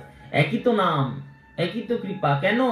বলে শুনিতে শুনিতে হয় প্রেমের জাগরণ, শুনতে শুনতে জীবের হৃদয় থেকে ভক্তি প্রেম জাগরিত হয়, প্রকাশিত হয়। কখন হবে? এই শুনতে শুনতে যখন চিত্তের মার্জন হবে, অন্তরাত্মা অপরাধ শূন্য হবে, পবিত্র হবে, সেই দিন গিয়ে করুণা করে শ্রী চৈতন্যের কৃপা দৃষ্টি দানে আমাদের হৃদয়কে শুচি করে প্রেম দান করবেন প্রভু। তাই বললেন প্রত্যক্ষ যাহার তত্ত্ব কাঞ্চনের দ্যুতি, তাহার ছটায় নাচে অজ্ঞান তম, তাহার ছটায় নামে অজ্ঞান তম স্তুতি। মহাপ্রভু সেই করুণার ছটা নিয়ে এসেছেন, যাকে দর্শন করলে, যাকে সঙ্গ করলে পরে জীবের অজ্ঞানতা দূর হয়ে যাবে, জীবের জন্মে জন্মের অপরাধ মণ্ডিত চিত্তটা পবিত্র হয়ে যাবে। তাই কৃপা করে কলিযুগে তিনি এসেছেন। করুণার সাগর, কৃপা সার সিন্ধু শ্রী চৈতন্য মহাপ্রভু হয়ে এসেছেন, যেন জীব সেই অশেষ বিশেষ করুণাকে গ্রহণ করতে পারেন। উপপুরাণেও শুনি শ্রীকৃষ্ণ বচন, কৃপা করে ব্যাস কহিয়েছেন বচন। অহমেদ কশ্চিৎ ব্রহ্মণ্য সন্ন্যাসং আশ্রিতম, হরিভক্তি গ্রহণং কলং পাপোৎপারং। আর অবতারে ভগবান এসে আমরা শুনেছি পাপীদের সংহার করেছেন, কিন্তু চৈতন্য লীলায় বলেছেন তিনি পাপীর পাপকে গ্রহণ করেছেন। এমন করুণার অবতার আর হয়? অন্যান্য অবতারে যারা পাপ করতেন মহাপ্রভু শ্রীকৃষ্ণ ভগবান সেই পাপীদেরকে সংহার করেছেন, কিন্তু চৈতন্য অবতারে যারা পাপ করেছেন কৃষ্ণ নামের আশ্রয়ে এসেছেন, মহাপ্রভু তাদের পাপ তাপকে পর্যন্ত হরণ করে নিয়েছেন, গ্রহণ করে নিয়েছেন। অর্থাৎ পাপ অপরাধ বলতে আর কিচ্ছু রাখেনি তার মধ্যে, যেন সে ভক্তি পায়, যেন সে প্রেম পায়। এই প্রচেষ্টায়, এই চেষ্টায় সর্বযজ্ঞ হইতে শেখাইলেন এই নামযজ্ঞই শ্রেষ্ঠ। মহাপ্রভু কলিযুগে এই নাম প্রেম দিতে এসেছেন, তো তাই জন্য বললেন সংকীর্তন প্রবর্তক শ্রীকৃষ্ণ চৈতন্য, সংকীর্তন যজ্ঞে তারে ভজে সেই হইবে ধন্য। চৈতন্য মহাপ্রভু এখানে সংকীর্তনের দ্বারা তৃপ্ত হচ্ছেন, প্রীত হচ্ছেন। শাস্ত্রে বললেন যারা সংকীর্তনের দ্বারা শ্রী চৈতন্য মহাপ্রভুর চরণ বন্দনা করবেন, শাস্ত্রে বলেন তারাই অতীব ধন্য, ধন্যাতি ধন্য তারা যারা সংকীর্তনের দ্বারা চৈতন্য পাদ পদ্মকে বন্দনা করেন। তাই বললেন তারাই ধন্য। কেন? বললে সর্বযজ্ঞ হইতে কৃষ্ণ নাম যজ্ঞ সার, কোটি অশ্বমেধ এক কৃষ্ণ নাম সম। কোটি অশ্বমেধ যজ্ঞ, গোমেধ যজ্ঞ, ছাগমেধ যজ্ঞ আদি করলে যে করুণা পাওয়া যায়, শাস্ত্রে বললেন কলিযুগে এক কৃষ্ণ নাম করলে অনন্ত কোটি অধিক ফল পাওয়া যায়। নামে সর্বশক্তি দিলেন প্রভু করিয়া বিভাগ। কলিযুগে নামের মধ্যে সব শক্তি দিয়ে রেখেছেন বিভাগ করে। কোন শক্তিকে, কোন ভক্তিকে অপরিপূর্ণ রাখেননি প্রভু, সর্বস্ব দান করেছেন। কিন্তু মোদের দুর্দৈব নামে না হয় অনুরাগ, কিন্তু আমাদের দুর্ভাগ্য, দুর্দৈব। কেন? আমাদের নামের প্রতি, কৃষ্ণ ভজনের প্রতি, কৃষ্ণ ভক্তির প্রতি রুচি নেই, প্রীতি নেই, ভালোবাসা নেই। সেই জন্য নাম এত হচ্ছে। শাস্ত্রে বলে নাম নিলে প্রেম হয়, সর্বশাস্ত্রে কয়, সব শাস্ত্রই তো বলে নাম নিলেই প্রেম হয়। কিন্তু এত নাম তো হচ্ছে, প্রেম কই পাচ্ছি আমরা? তবে তো জানিবে চিত্তে রয়েছে অপরাধ প্রচুর। তাহলে জানবে আমার এই হৃদয়টা অপরাধে পরিপূর্ণ, অপরাধ রয়েছে প্রচুর। কৃষ্ণ নামের বীজ তাই না হয় অঙ্কুর। সেই জন্য কৃষ্ণ নামের প্রেমের এই বীজটা আমার হৃদয় থেকে অঙ্কুর হচ্ছে না। মহাপ্রভু বুঝলেন জীবেকে এই প্রেম শিখাতে গেলে পরে হা কৃষ্ণ প্রাণ কৃষ্ণ বলে জীবকে ধুলায় লোটাতে হবে। জীবকে গোলকের অধরা প্রেম ধন দান করতে হবে, যার দ্বারা জীবের এই পাষাণ হৃদয়টাতে ভক্তির বৃক্ষলতা অঙ্কুরিত হবে। মুখ্য উদ্দেশ্য চৈতন্যের। আমি যাব কেন? বললেন ভগবৎ সন্দর্ভ সার সেই নাম, অদ্বৈত নিত্যানন্দ চৈতন্যের সেই ধাম। চৈতন্য অদ্বৈত চৈতন্যের দুই অঙ্গ, অঙ্গের অবয়ব কহিতে উপায়ঙ্গ। অঙ্গ উপাঙ্গ তীক্ষ্ণ অস্ত্র প্রভুর সহিতে, সেই সব অস্ত্র হয় পাষণ্ড তুলিতে। এই সঙ্গপঙ্গ নিয়ে মহাপ্রভু এসেছেন সমস্ত পাষণ্ডদেরকে দলন করতে, পাপী তাপী জীবদেরকে উদ্ধার করতে, করুণা প্রেম দান করতে। তাই বললেন পাষণ্ড উদ্ধারে। আবার অঙ্গ মায়া কার্য আদি নাশ করিবারে আচার্য প্রভু হয় ভক্তের অবতার। ইহা বই আর ভক্তি নাহি কোন যার। তাই ভক্তি শেখাতে হয় চৈতন্যের কৃপা, এই মতো কৃষ্ণ হয় অনন্তের মহিমা। মাতা পিতা গুরু আতি যত মান্যগণ, সবারই প্রভু করিলেন আপন সমন। এই মতো চৈতন্যের ভক্তিমাত্র সার, আপনি চৈতন্য করিলেন কৃষ্ণ ভক্তির বিস্তার। স্বয়ং শ্রী চৈতন্য মহাপ্রভু নিজের আপন ভক্তিকে বিস্তার করলেন, সেবা শেখালেন। সেবা করো প্রভু। আর যুগে তো অনেক বিধিমার্গের সেবা, কিন্তু কলিযুগের সেবাটা খুব সহজ করে দিয়েছেন প্রভু। অন্যান্য যুগে, সত্য যুগে তপস্যা করেছো, ত্রেতা যুগে যাগযজ্ঞ করেছো, দাপরে বিষ্ণু অর্চনা করেছো, কিন্তু কলিযুগে বলে নেই। হরিনাম সংকীর্তনই জীবের পরম ধর্ম। পরম উত্তম ধর্ম হলো এই হরিনাম সংকীর্তন। কেন হরিনাম? বললেন কৃষ্ণ তারে ভক্তি প্রীতি দিবার তরে অনন্ত ভক্ত আবিশ প্রভু অবতার করাইবারে। কলিকালে কইছে হবে কৃষ্ণ অবতার, শুদ্ধভাবে করিবে সেই সংকীর্তন নিবেদন তাহার। নিরন্তর সদৈনে করিবে নিবেদন, আনিয়া কৃষ্ণেরে করো কীর্তন সঞ্চারণ। সেই রূপ ভক্তি প্রেম দিতেই মহাপ্রভু কলিযুগে স্বয়ং ঈশ্বর তত্ত্ব রূপে প্রকাশ হয়েছে। তাই কৃষ্ণকে জল তুলসী দেয় যেই জন, তার ঋণ শোধিতে কৃষ্ণ করেন চিন্তন। এই সে উত্তম ভক্তি সিদ্ধান্তের সার, চৈতন্য অবতারে করেছেন যাহার প্রকাশ। কৃষ্ণ পাদ পদ্মভাবী করি সমর্পণ, অনন্ত তুলসী চন্দন আদি করল নিবেদন। এই মতো হরি সংকীর্তন যাহার প্রকাশ।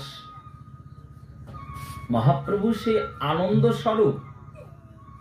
মহাপ্রভুকে বন্দনা করতে গিয়ে মহাপ্রভুর বন্দনায় আমরা পাই আনন্দ লীলাময় বিগ্রহায় চ। মহাপ্রভু হলেন আনন্দের স্বরূপ, কলিযুগে একমাত্র। আমরা কিসের স্বরূপ? শাস্ত্রে বলেন আমরা হলাম দুঃখের স্বরূপ, অর্থাৎ আমাদের দুঃখের সীমা নেই। সারা জীবন শুধু দুঃখ, একটা যাবে তো আরেকটা আসবে। ক্ষণিকের সুখ পাবে, কিন্তু দুঃখ তো লেগেই থাকবে, একটার পরে একটা, একটার পরে একটা, একটার পরে একটা আসতেই থাকবে। আমরা দুঃখের স্বরূপ জগতে, আর আনন্দের স্বরূপ, আনন্দের বিগ্রহ ধারণ করে এসেছেন স্বয়ং শ্রী চৈতন্য মহাপ্রভু। আনন্দ লীলাময় বিগ্রহায় চ, দিব্য হেমচ্ছবি। যিনি দিব্য রূপ ধারণ করেছেন, কেমন? বলেন হেম কাঞ্চনের ন্যায়।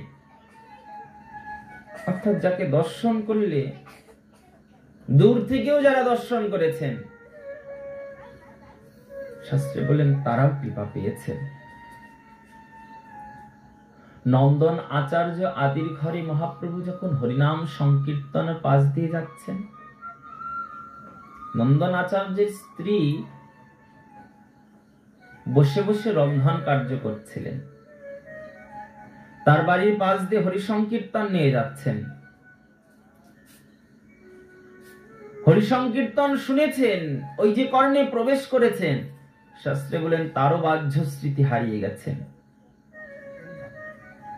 যেই দিকে যেই পথে কৃষ্ণ করেছেন কীর্তন, যেই দিকে যেই পথে যেভাবে স্বয়ং মহাপ্রভু করুণা করে এই চৈতন্য কীর্তনকে প্রকাশ করেছেন, প্রচার করেছেন, সেই দিকে সেইভাবে এই চৈতন্য কীর্তনের বশীভূত হয়ে গেছেন সবাই।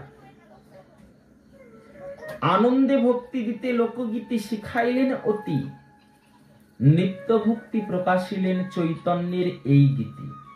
সাথে পাচি আদি যত রহিবেন ঘরে, হরি সংকীর্তন গাহ আপন অন্তরে।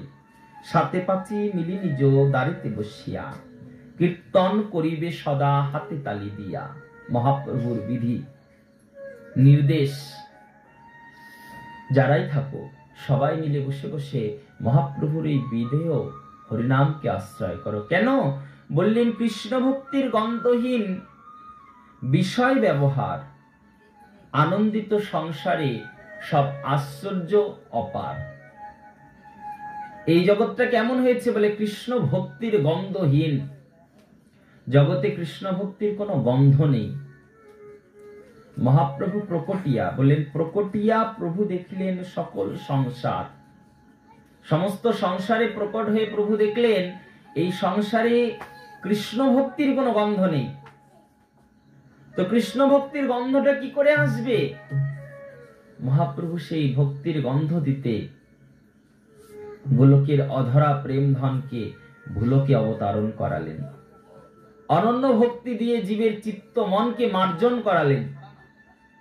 আর কি করাচ্ছেন দেখো, বলছেন পূর্বে যেমন পৃথিবীর ভার হরিবারে কৃষ্ণ অবতার হইলেন শাস্ত্রেতে প্রচারে, স্বয়ং ভগবানের কর্ম নহে ভার হরণ, স্থিতিকর্তা বিষ্ণু করেন জগৎ পালন। কিন্তু কৃষ্ণের হয় সেই অবতার কাল, ভার হরণ কাল তাতে হইল মিশাল। পূর্ণ ভগবান অবতার যেই কালে, আর সব অবতার আসি মিলিল তাহারে। তাই চৈতন্য অবতার এমন অবতার, বললেন পূর্ণ ভগবান যখন আসেন তখন সমস্ত অবতার গুলোই তার সঙ্গে এসে মিলিত হয়ে যায়। অর্থাৎ চৈতন্য যখন এসেছেন, আমরা দেখেছি অদ্বৈত এসেছেন, স্বয়ং মহাবিষ্ণুর অবতার সদাশিব। চৈতন্য যখন এসেছেন তখন স্বয়ং দেবর্ষি নারদ এসেছেন শ্রীবাস আচার্য হয়ে। স্বয়ং মহাপ্রভু যখন এসেছেন, ব্রহ্মা এসেছেন হরিদাস হয়ে। স্বয়ং চৈতন্য যখন এসেছেন তখন অনন্তনাগ শঙ্কর্ষণ তত্ত্ব হয়ে এসেছেন নিত্যানন্দ। যোগমায়া হয়ে এসেছেন সীতা ঠাকুরানী। এরা কেন এসেছেন বলে, জগৎকে এই ভক্তি সঙ্গ দিয়ে পরিপূর্ণতা দানের জন্য। ভক্তির সঙ্গ, ভক্তের সঙ্গ, করুণা সঙ্গ দান করে কৃতার্থ করিবার জন্য, যেন এই সঙ্গ প্রীতি পেয়ে জীব ধন্যাতি ধন্য হয়। ভক্তের ইচ্ছায় হইল কৃষ্ণের প্রকাশ, চৈতন্য রূপে হইল তার লীলা বিলাস। নিজের ইচ্ছাতে নয়, ভগবান এসেছেন ভক্ত ইচ্ছাতে। বলে আমরা তো দেখলাম নিজের ইচ্ছাতেই চৈতন্য হয়ে এসেছেন। বলেন না, ভক্তের ইচ্ছা। কোন ভক্তের ইচ্ছা ছিল? বলেন হরিদাসের ইচ্ছা ছিল, অদ্বৈতের ইচ্ছা ছিল। প্রভু যদি করুণা করে আসেন, প্রভু যদি স্বয়ং নিজে আসেন, তাহলেই ভক্তিদান সম্ভব। নইলে এই দুস্তর কলিযুগের জীবকে কৃষ্ণ ভক্তি কেউ দান করতে পারবে না। কৃষ্ণ ভক্তির গন্ধহীন সকল ব্যবহার, সবার ব্যবহার কেমন? ভক্তির গন্ধ নেই জীবের মধ্যে। তো জীবকে করুণা কি করে করা যাবে? মহাপ্রভু চিন্তা করলেন, যে জীবের মধ্যে ভক্তি নেই সেই জীবের চিত্তেও ভক্তি দিলেন। কি করে? বললেন প্রভুর দুইটি উদ্দেশ্য সাধন। বললেন যে লাগি অবতার করি সেই মূল কারণ, অনুসঙ্গ কর্ম এই অসুর মারণ।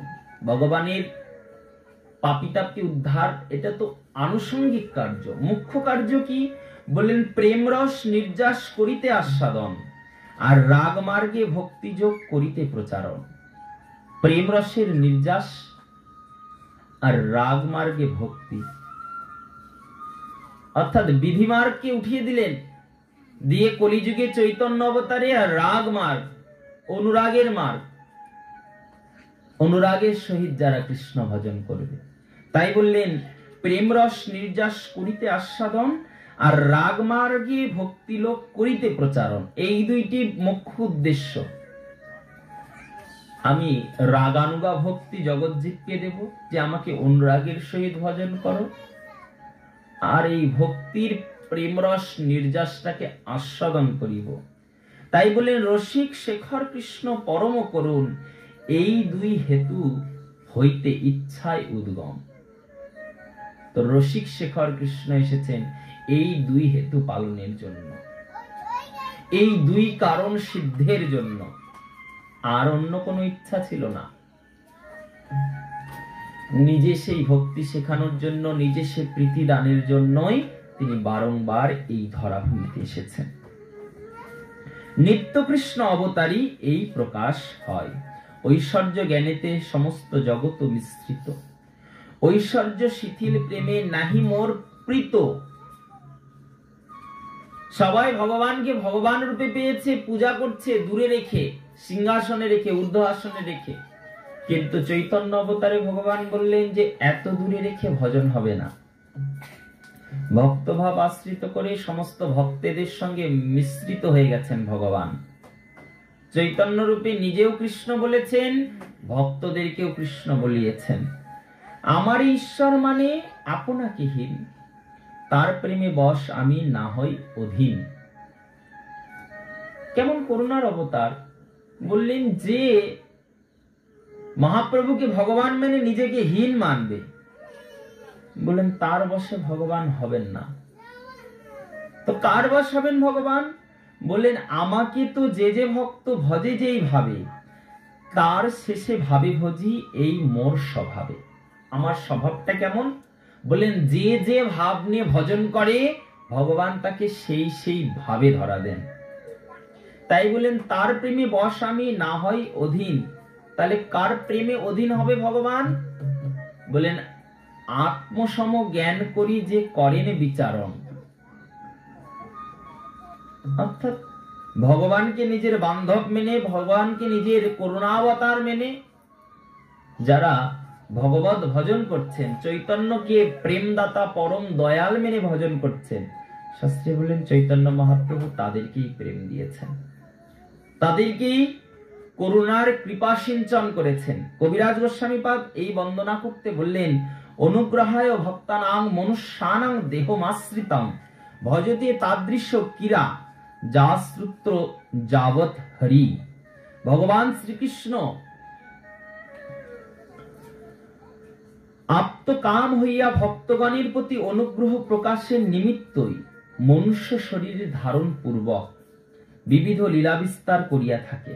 এই সকল লীলাও আবার বহির্দৃষ্টিতে নিন্দনীয় রূপে প্রতিভাত হইলেও শ্রবণে মুক্ত এবং মুহুমুক্ষীর কথা দূরে থাকুক, বহির্মুখ জীব পর্যন্ত কৃষ্ণ নাম নিয়ে কৃপা করলেন। অন্যান্য অবতারে প্রভু একা কৃপা করলেন, যাকে কৃপা করলেন সেই পেলেন, কিন্তু চৈতন্য অবতারে সবাইকে কৃপা করলেন। উচ্চস্বরে করেন প্রভু নাম সংকীর্তন। কলিযুগে উচ্চস্বরে যে করলো তার তো হলো, সঙ্গে যারা শ্রবণ করলো বললেন তারাও চৈতন্যের কৃপা লাভ করবেন। যারা ভাগবত সঙ্গে আসবে, ভাগবত কথা শুনবে, তারা তো কৃপা পাবে।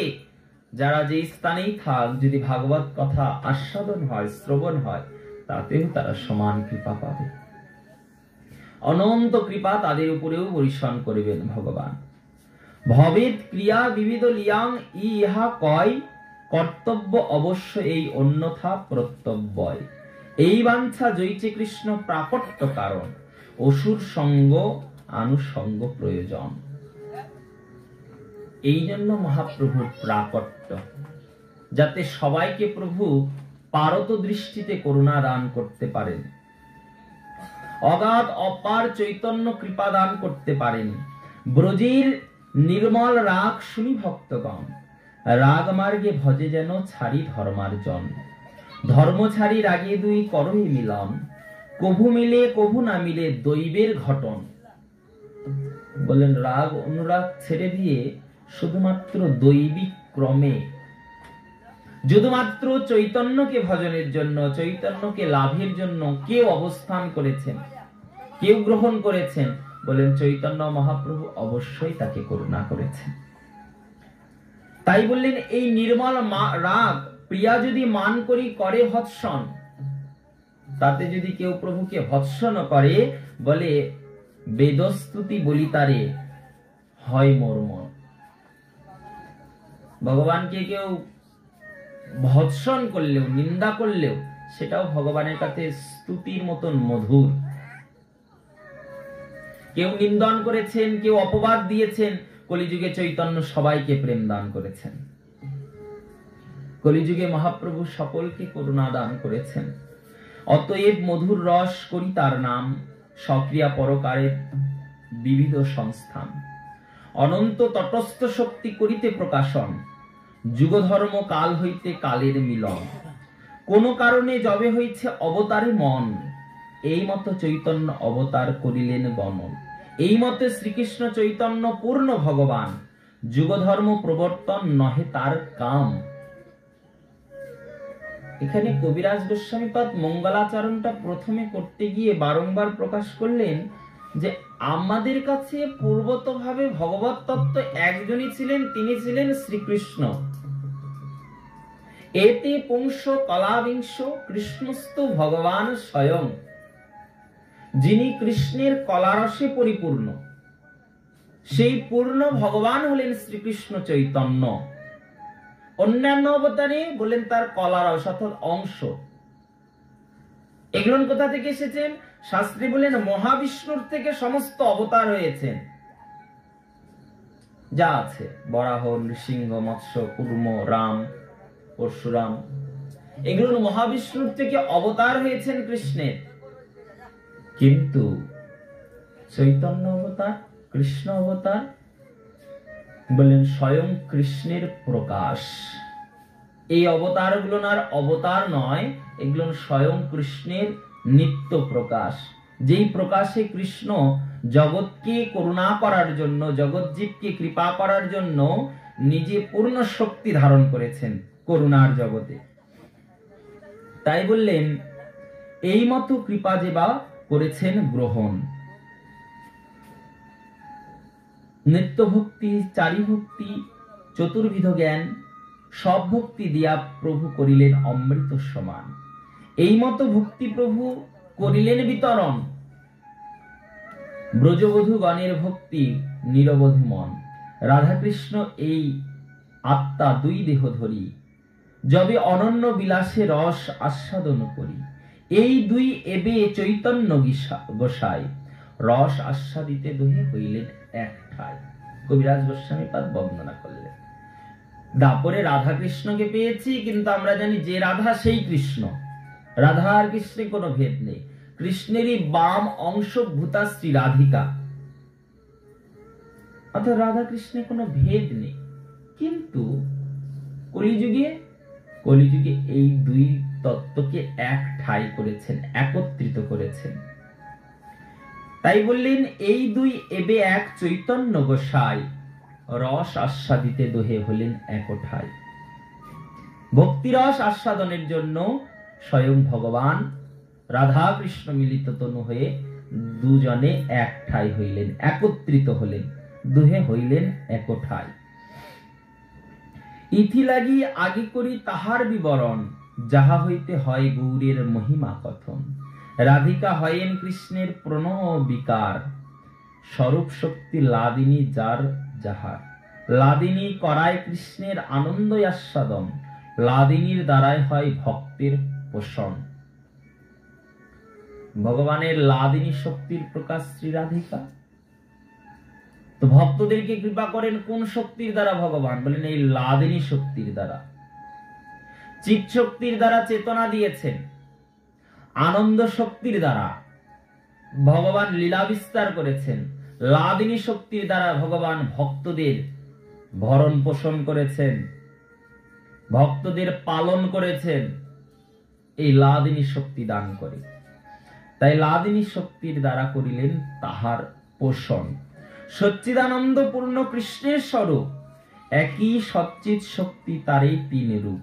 আনন্দ অংশে লাদিনী, সদংশে সন্ধিনী, চিদংশে সংবিত যারে জ্ঞান মানি। কৃষ্ণের ভগবত্তা জ্ঞান সংবিতের সার, ব্রহ্ম জ্ঞানাদিক সব তার পরিবার। লাদিনীর সার প্রেম, প্রেম সার ভাব, ভাবের পরাকাষ্ঠা নাম হয় মহাভাব। সেই মহাভাব রূপা শ্রী রাধা ঠাকুরানী, সর্বগুণ খনি কৃষ্ণ কান্তার শিরোমণি। যত গুণ আছে, যত প্রকাশ আছে, সেগুলো এক ঠাই এক প্রকাশ হলেন এই শ্রী রাধিকা। সবাইকে এক ঠাই একত্রিত করে লাদিনী শক্তির প্রকাশ রাধা ঠাকুরানীকে কৃষ্ণ কান্তার প্রেমের শিরোমণি করে প্রকাশ করেছেন। কিন্তু কৃষ্ণ কি করলেন? বললেন কৃষ্ণের করাই জয়ছে রস আস্বাদন, ক্রীড়া স্বভাব জয়ছে গুণ বিবরণ। কৃষ্ণকান্তা গণ দেখি ত্রিবিধ প্রকার, এক লক্ষ্মী গণ পুরে মহিষী গণ আর।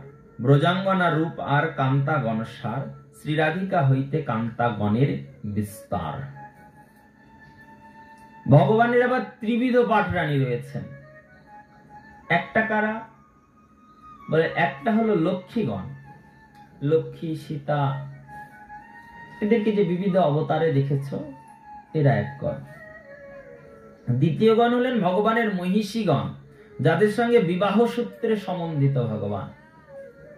আবার তৃতীয় নারীগণ, যাদের সঙ্গে প্রেম সূত্রে বন্ধিত ভগবান, অর্থাৎ শ্রী রাধিকা আদি ব্রজাঙ্গনাগণ, ব্রজের কান্তাগণ। তো এই ত্রিবিধ শক্তিকে একত্রিত করে শ্রী গৌরাঙ্গের পূর্ণ অবতার, অর্থাৎ ভক্তের উৎকৃষ্ট পর্যায়। অনেক ভক্ত ভজন করছে, কিন্তু তার মধ্যে চৈতন্যের ভজনের স্তরটা আলাদা। চৈতন্য সর্বোৎকৃষ্ট স্তর, অর্থাৎ ভক্ত আর ভগবানের মিলনের, ভক্ত আর ভগবানের প্রেম বিনিময়ের সর্ব উৎকৃষ্ট আধার স্থান হলো এই চৈতন্য অবতার স্থান। তাই মানি এই ভক্তি ভাগবত বিশ্রাম জ্ঞান। চৈতন্য হয় ভাগবত শক্তির পরম প্রকাশ। ভাব গ্রহণের হেতু কইলেন ধর্মের স্থাপন, তার মুখ্য হেতু শুনি সর্বজন। মূল কৃষ্ণ স্মৃতি জ্ঞান ভক্তি প্রীতি আস্বাদন, চৈতন্যের হয় ওইছে লীলায় অবতারণ। মূল উদ্দেশ্য চৈতন্যের কৃপা আস্বাদন।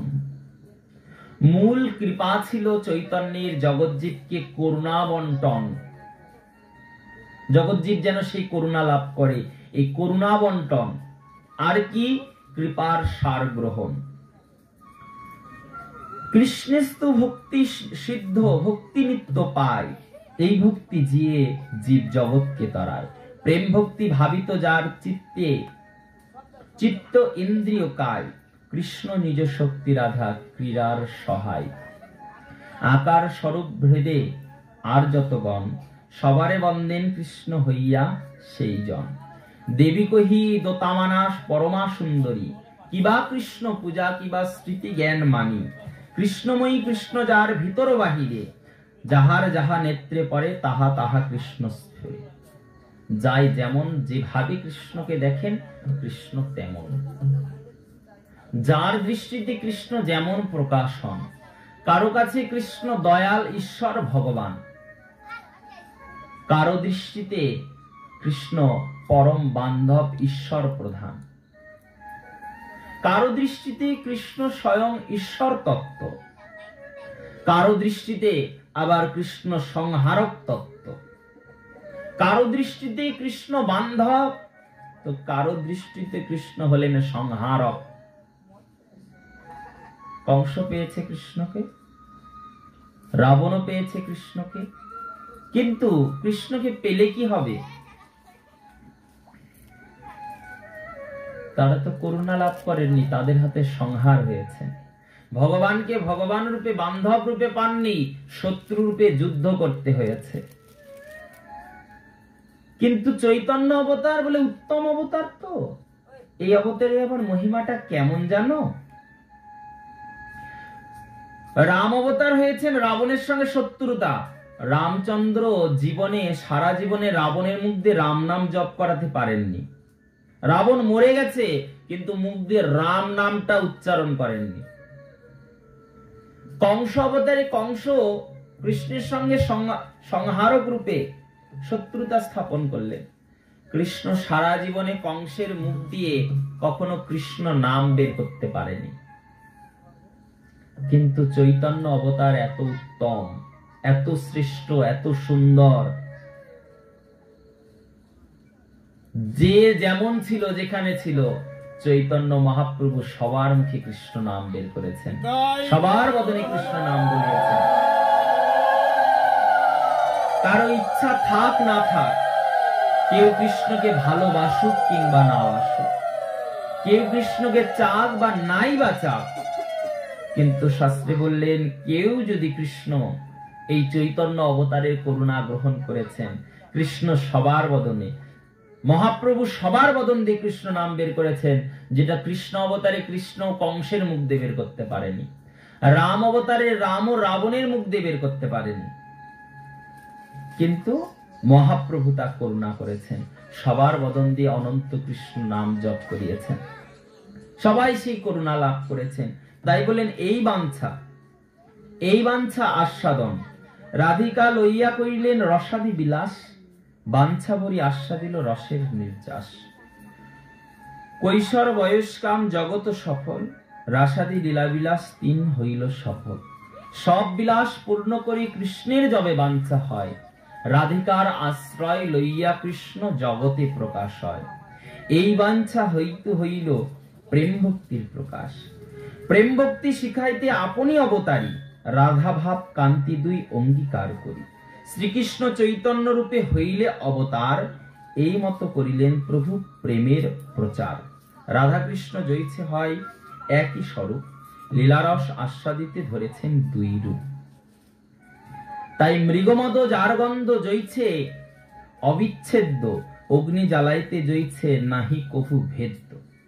চৈতন্য মহাপ্রভু কেমন বলে মৃগমন্দ, মৃগমদ অর্থাৎ মৃগের নাভিতে যে কস্তুরী পাওয়া যায়, যার গন্ধটা তীব্র, শাস্ত্রে বলেন ওই নাভি কস্তুরী আর মৃগ অর্থাৎ হরিণ যেমন আলাদা নয়।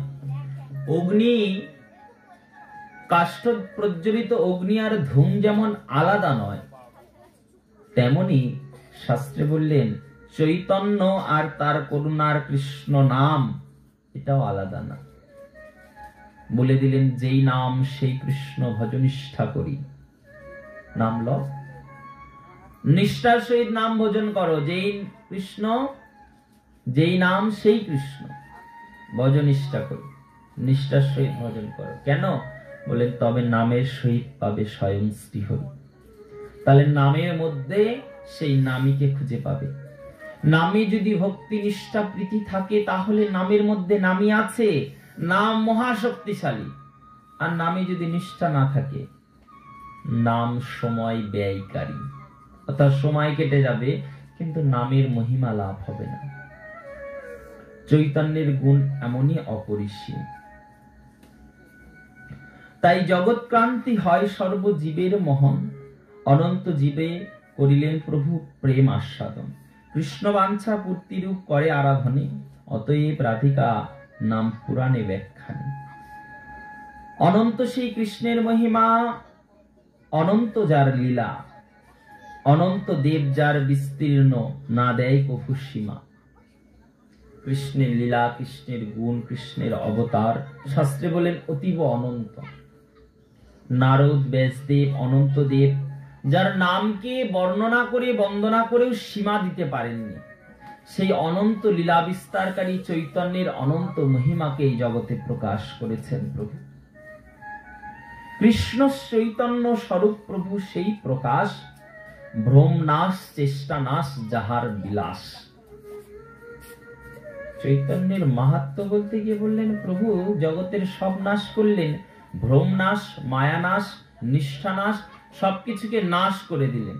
অর্থাৎ মায়ার প্রতি নিষ্ঠা নেই, মায়ার প্রতি কোনো ভ্রম নেই, মায়ার প্রতি কোনো আর বন্ধনই নেই, সবকিছুকে নাশ করে মহাপ্রভু করুণা প্রকাশ করেছেন।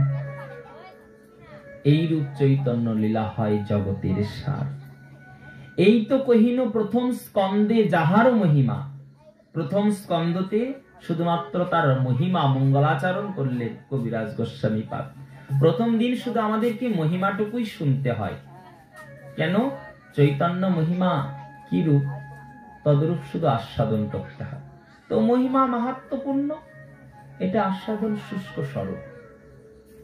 কিন্তু তারপরে যখন চৈতন্যের লীলা অবতার শুরু হয়, শাস্ত্রে বলেন সেটা অতি উত্তম।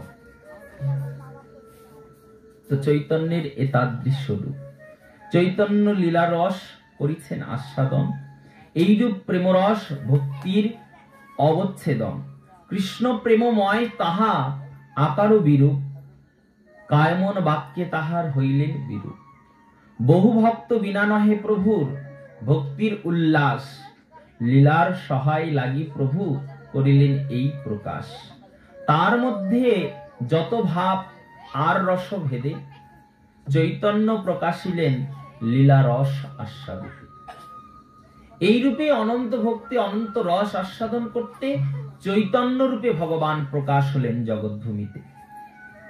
জগতের উত্তম ভক্তি চৈতন্য ভক্তিকে, চৈতন্য লীলাকে জগৎ সম্মুখে প্রভু তুলে ধরলেন। স্বরূপ গোসাই রামানন্দ আদি অনন্ত ভক্ত লইয়া চৈতন্যের লীলাগুণ গাইলেন তাহা দিয়া। এইরূপ ভ্রম নাশ করিতে চেতন কবিরাজ গোস্বামী পাঠ করিলেন তাহার মঙ্গলাচরণ। মঙ্গলাচরণ স্তুতি শোনে যেই জন অবশ্য চৈতন্য কৃপা তার উপর হইবে বরিশন। চৈতন্যের কৃপা ইহা তাহাতেই মানি লীলারস আস্বাদনে যাহার রহে স্থিতি। যেই জন চৈতন্য মাহাত্ম্য করেছেন আস্বাদন ভক্তি দিয়া প্রীত রহে তাহার অন্তরমন। চৈতন্যের প্রীতি ভক্তি চৈতন্যের রস অনন্ত ভক্তিতে প্রীত ভক্ত যাহার বশ। ভক্ত যেখানে বশীভূত হয়ে গেছেন ভগবানের কাছে, ভগবানও যেখানে বশীভূত হয়ে গেছেন ভক্তের কাছে, এমন প্রেম পুরুষোত্তম চৈতন্য মহাপ্রভু। তো প্রথম দিন আমাদেরকে গ্রন্থাকার গ্রন্থের বিবরণ আর এই মাহাত্ম্য কথা আস্বাদন করতে হয়। কেননা যদি মাহাত্ম্য কথা আস্বাদন না করি শাস্ত্রী বলেন মহিমা কথায় আমরা অনুপ্রবেশ করতে পারবো না চৈতন্যের মাহাত্ম্যের মধ্যে। তো চৈতন্যের মাহাত্ম্য বর্ণনা করতে গিয়ে এখানে মহাপ্রভু প্রথম পরিচ্ছেদে আদি লীলাতে এর মঙ্গলাচরণ প্রকাশ করলেন। আর এই মঙ্গলাচরণ করেই গোস্বামী পাদ পদ্ম সমস্ত জগৎ সম্মুখে সেই চৈতন্যের মহিমাকেই প্রকাশ স্থাপন করেছেন। আদি লীলাতে যার সন্ন্যাস পূর্ববর্তী লীলা, মধ্য লীলাতে যার সন্ন্যাস পরবর্তী গমনাগমন লীলা, আর অন্তলীলাতে যার জীবনের অন্তিম ৮৮ বৎসর লীলাচলে ভক্তগণ সঙ্গে নিত্য গীত প্রীতিতে পরিপূর্ণ। আগামীকাল আমরা দ্বিতীয় পরিচ্ছেদ হইতে চৈতন্যের অবতার প্রকাশ হেতু অদ্বৈত আচার্যের প্রার্থনা আদি আস্বাদন করব। তার সহিত চৈতন্যের লীলা প্রকাশ এক এক করে কবিরাজ গোস্বামী পাদ। আমরা চৈতন্য লীলা বলিতে অক্ষম, কেননা আমাদের সেই স্মৃতি জ্ঞান নেই, আমাদের সেই বাহ্যিক জ্ঞান নেই। যেই জ্ঞান যেই ভক্তি স্বয়ং চৈতন্য দান করেছেন, তার লীলাকে প্রকাশ করেছেন সেই কৃষ্ণদাস কবিরাজ গোস্বামী পাদ পদ্মের চরণাশ্রয় নিয়ে চৈতন্যের লীলাকে এই জগতে প্রকাশ করা। আজকে আমরা চৈতন্যের মাহাত্ম্য কথা এখানেই বিশ্রাম পাচ্ছি। জয় জয় শ্রী গুরু নিতাই গৌর সীতানাথ প্রেমানন্দে হরি হরি বল।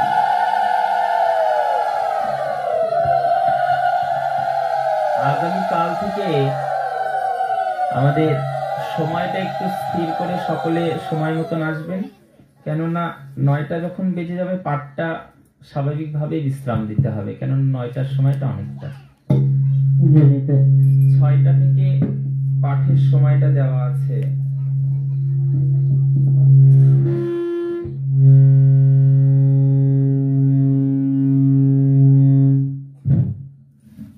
কি করলেন ওটা? উড়ে গেল না, তুলা পড়তে। আগামীকাল থেকে পাঠের যে সময়টা এটা ৬টাতেই স্থির থাকবে। আপনারা ৬টার সময়টা ধরার চেষ্টা করবেন। আমাদের কীর্তনও টাইম মতন এসে ৬টার কীর্তন শেষ করে শুরু করতে হবে, না হলে চৈতন্য লীলা কথা পূর্ণ শেষ করা অসুবিধা। আজকে অনেকটা লেট হয়ে গেছে। যাই হোক, প্রথম দিন ব্যবস্থাপনা আয়োজন আদিতে দেরি হয়, কিন্তু দ্বিতীয় দিন থেকে সকলে লক্ষ্য রাখবেন ৬টার মধ্যে সকলে আসার চেষ্টা করুন। একটু এই কয়টা দিন বাড়ির সন্ধ্যার কর্ম করে আর ৬টা দিন ৭ দিনের যজ্ঞের মধ্যে চৈতন্যের মহিমা কীর্তন সেখানে আস্বাদন করবেন সকলে মিলে।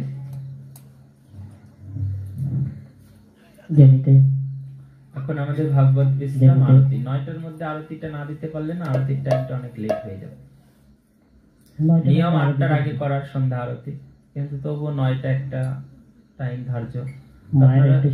৬টার মধ্যে একটু আসার চেষ্টা করবেন। আর কীর্তন আমাদের ৫টার পরে পরে এসে কীর্তনটা শুরু করে দিন না, ৬টার মধ্যে তোমরা কীর্তনটা ছেড়ে দিই, তাহলে পাঠটা যে কয়জনই হোক সেটা দিয়ে শুরু করাতে হবে, তাহলে পাঠটা পূর্ণ শেষ করা যাবে। ঠিক আছে।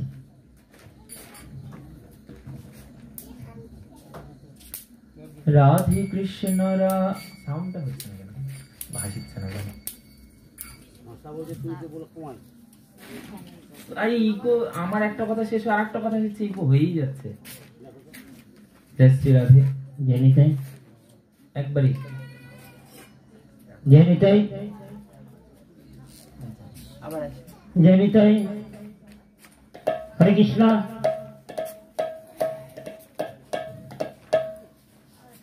শ্রী রাধে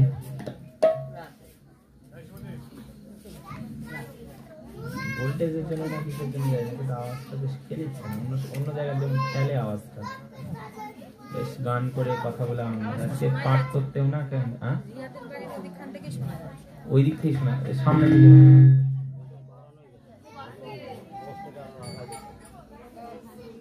একটা বক্সে মানে হবেও না তোমার এই খোলা জায়গাতে, বড় জায়গা না, ওপেন জায়গা। বন্ধ জায়গা হলে পরে একসাথে সাউন্ডটা টিউন হতো, শব্দটা টিউন হচ্ছে না। না তুমি এটা কি করে কথা বলছো না? কি হয়েছে গলাতে বাড়াচ্ছে না? নাও নাও নাও, কালকে দেখবে মাইক অন্য মেশিন নিয়ে আসবে না। আওয়াজটা বেশ ভাসতে পারে, গান বা পাঠ করে আনন্দ পাওয়া যায়। কথা বলতে কথা শেষ, আবার কথা কোনোটা বেশি হয়ে যাচ্ছে। যাই হোক, রাধে কৃষ্ণ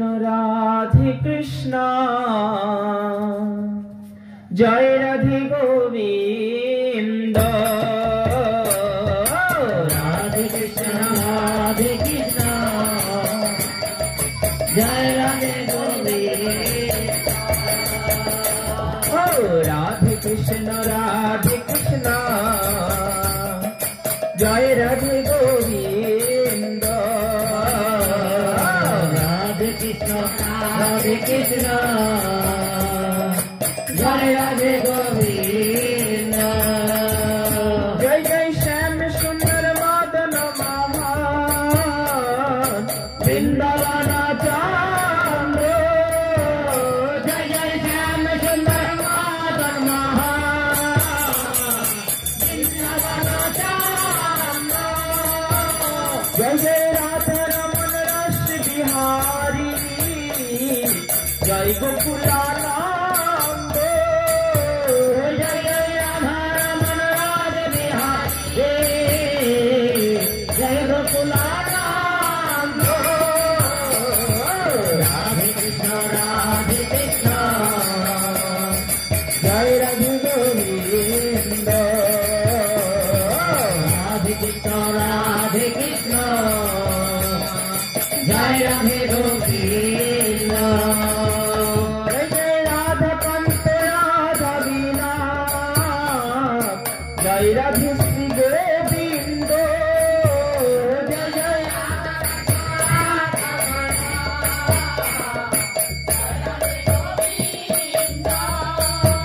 জয় জয় রাশেশ্বরী বিনোদিনী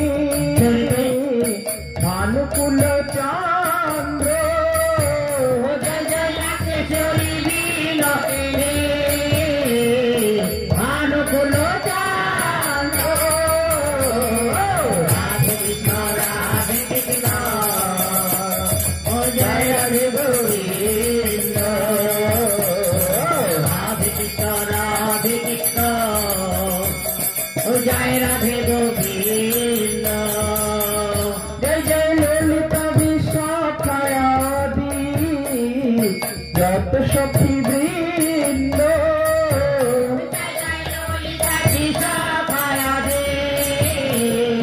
যত সখী বৃন্দ। জয় জয় শ্রীরূপ মঞ্জরি রতি মঞ্জরি রাধাঙ্গ।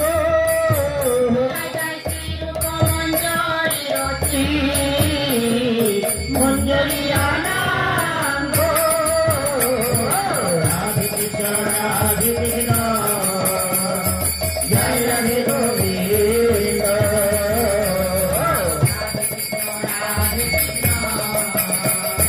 জয় রাধে গোবিন্দ। জয় জয় পূর্ণমাসী কুণ্ডলতা জয় বীরাবিন্দ। জয় জয় পূর্ণমাসী কুণ্ডলতা জয় বীরাবিন্দ। তোমরা সব মিলে কর দয়া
রাধে গোবিন্দ রাধে কৃষ্ণ জয় রাধে গোবিন্দ ও রাধে কৃষ্ণ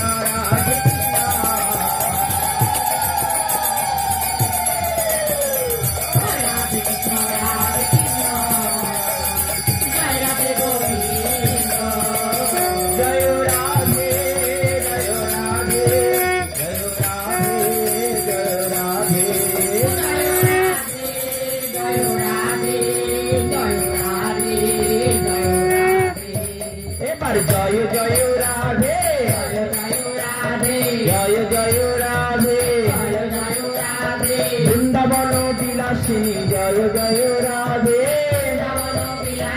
জয় জয় রাধে অষ্টসখীর শিরোমণি জয় জয় রাধে অষ্টসখীর শিরোমণি জয় জয় রাধে মুক্তি প্রদায়িনী জয় জয় রাধে ভক্তি প্রদায়িনী জয় জয় রাধে আমার অপার করুণাময়ী জয় জয় রাধে অপার করুণাময়ী জয় জয় রাধে মহাভাব স্বরূপিণী জয় জয় রাধে মহাভাব স্বরূপিণী জয় জয় রাধে কৃষ্ণ ভক্ত বিলাসিনী জয় জয় রাধে কৃষ্ণ ভক্ত বিলাসিনী জয় জয় রাধে তাই ওই চরণে শরণ নিলাম জয় জয় রাধে ওই চরণে শরণ নিলাম জয় জয় রাধে হরে বার আমায় কৃপা করো জয় জয় রাধে এবার আমায় কৃপা করো জয় জয় রাধে জয় জয় রাধে জয় জয় রাধে জয় জয় কৃষ্ণ জয় জয় রাধে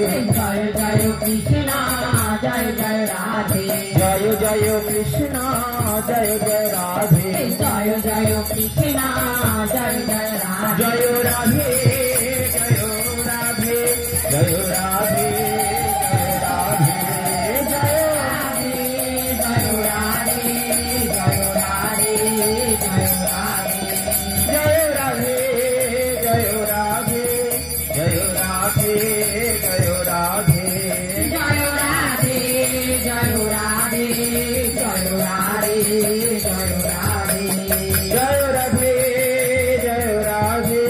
जय राधे